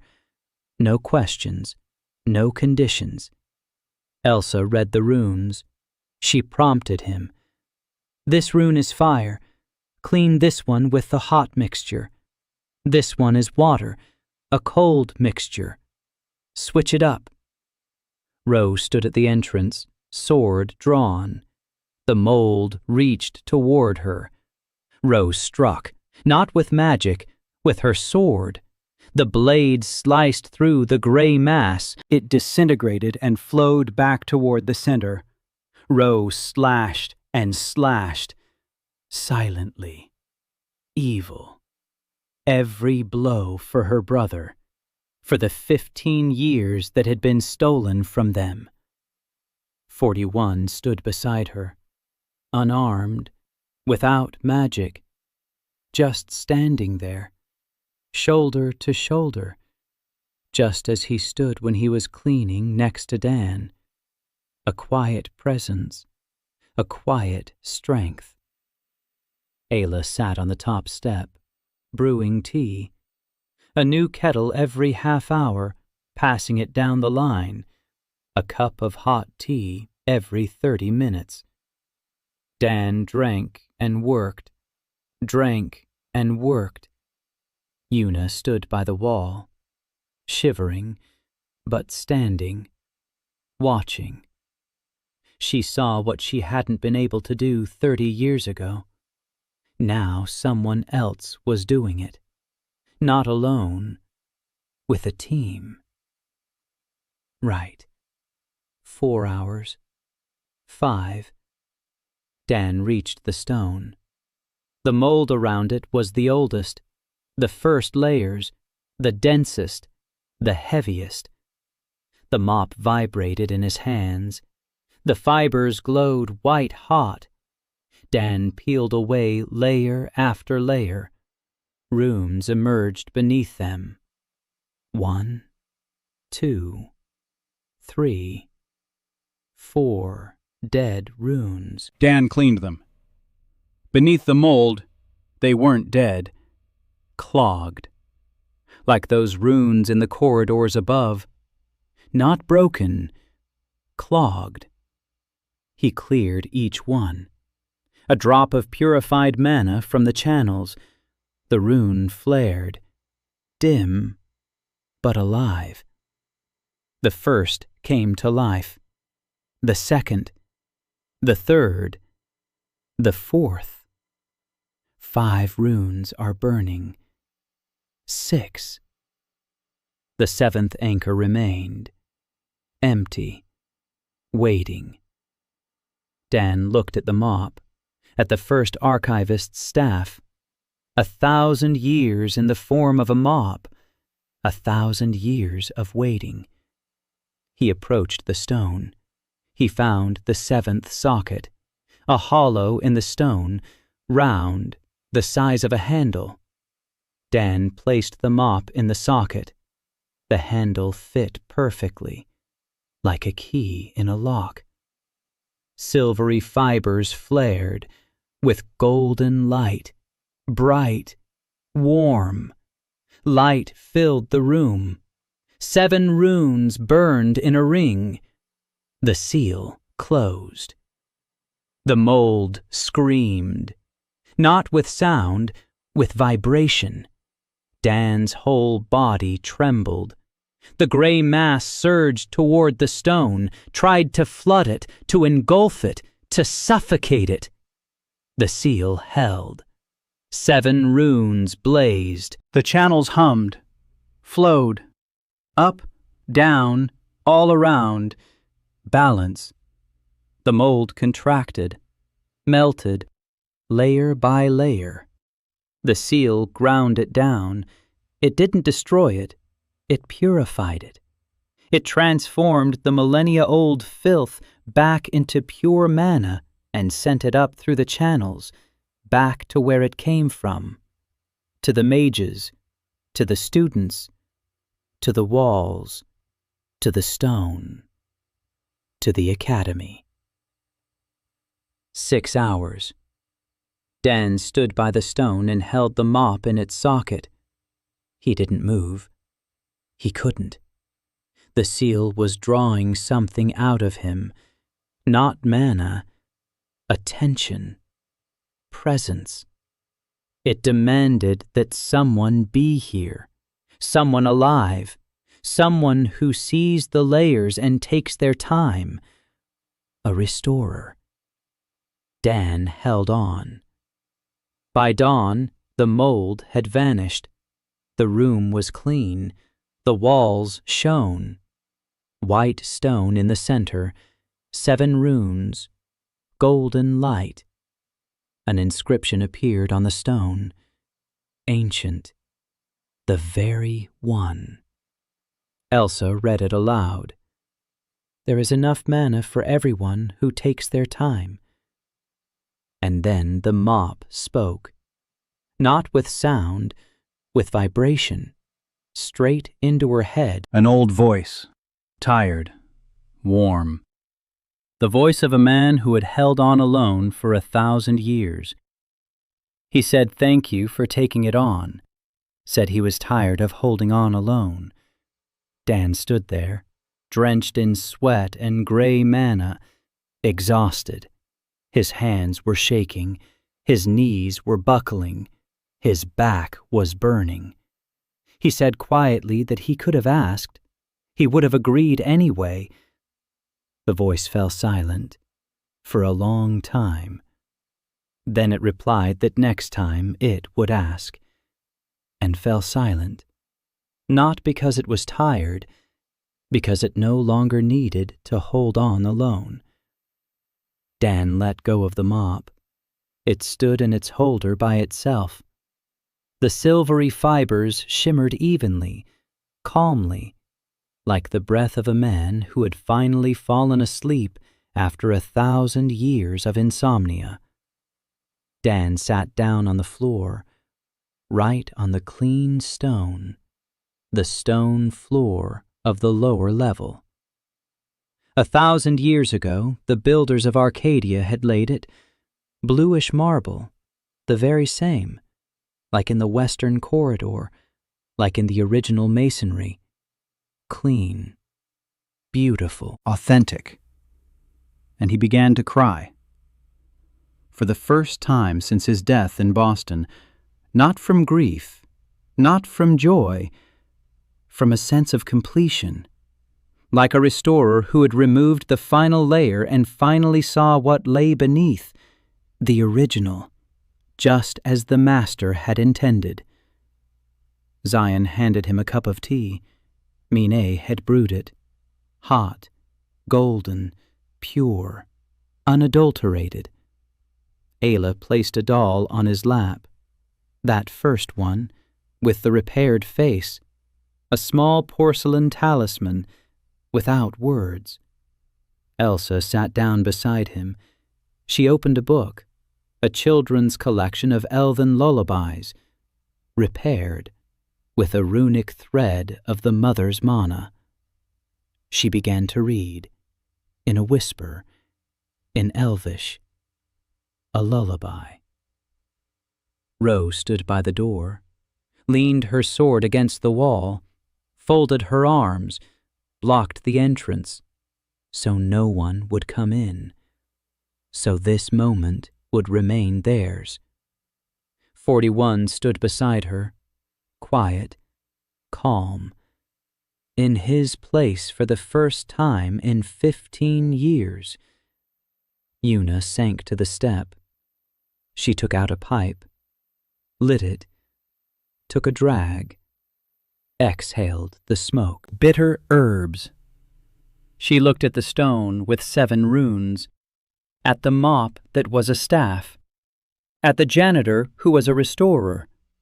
She said hoarsely, "Well, finally, I can rest." She closed her eyes, leaned back against the wall, and for the first time in 30 years, she fell asleep peacefully. Upstairs, the academy was waking up. Students were emerging from their hiding places. The arena was intact. The stands were intact. The crack in the floor had closed on its own. The stone glowed. All of it. The entire academy. Marble, granite, runes. Every stone glowed with a quiet golden light, just like 1,000 years ago.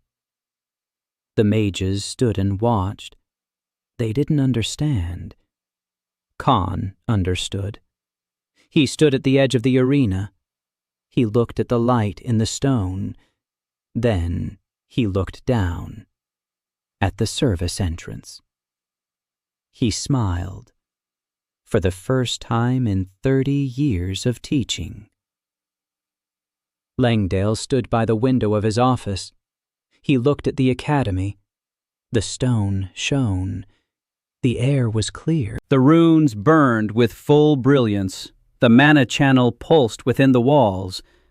Alive. Working. For the first time in 1,000 years.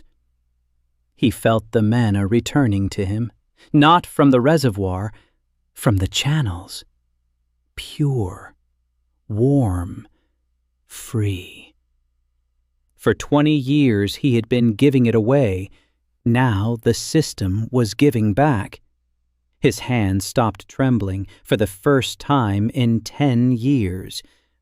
He looked at the portrait of the first archivist, an old man with a staff, with silver strands of hair. Langdale nodded to him, as an equal, like a man he had finally understood. Downstairs in the room with the 7 runes, Dan was drinking tea. Min-Ah sat next to him, slicing bread with her father's knife. The rune of taste made every slice perfect. Cyan took off her mask, not metaphorically. She literally wiped the expression from her face. What remained was the real thing. Tired, alive, beautiful, ugly, real. She looked at Dan and didn't smile, nor did she frown. She just looked. For the first time, without layers. Dan looked at her, then at one by one. At Min-Ah with the bread, at Elsa with the lullaby, at Ro by the door, at Isla with the doll, at Una with the pipe, at 41 standing next to his sister, at the mop in the stone, at the runes, at the light, at the clean bluish marble floor. He thought of the fresco, of the angel on the left, of 3 days of work, of the lemur, of how his last thought had been not of life, but of unfinished work, he hadn't finished cleaning the angel. But he had finished cleaning Arcadia. Maybe that counts. Maybe the fresco is here. Different, bigger, alive. And he had just removed the last layer from it. The tea was hot, the bread was warm, the lullaby was quiet, the light was golden. Dan finished his tea. He set down the cup. He looked at his hands, his own hands, calluses upon calluses, his calluses, the hands of a restorer. They knew what to do. They always knew.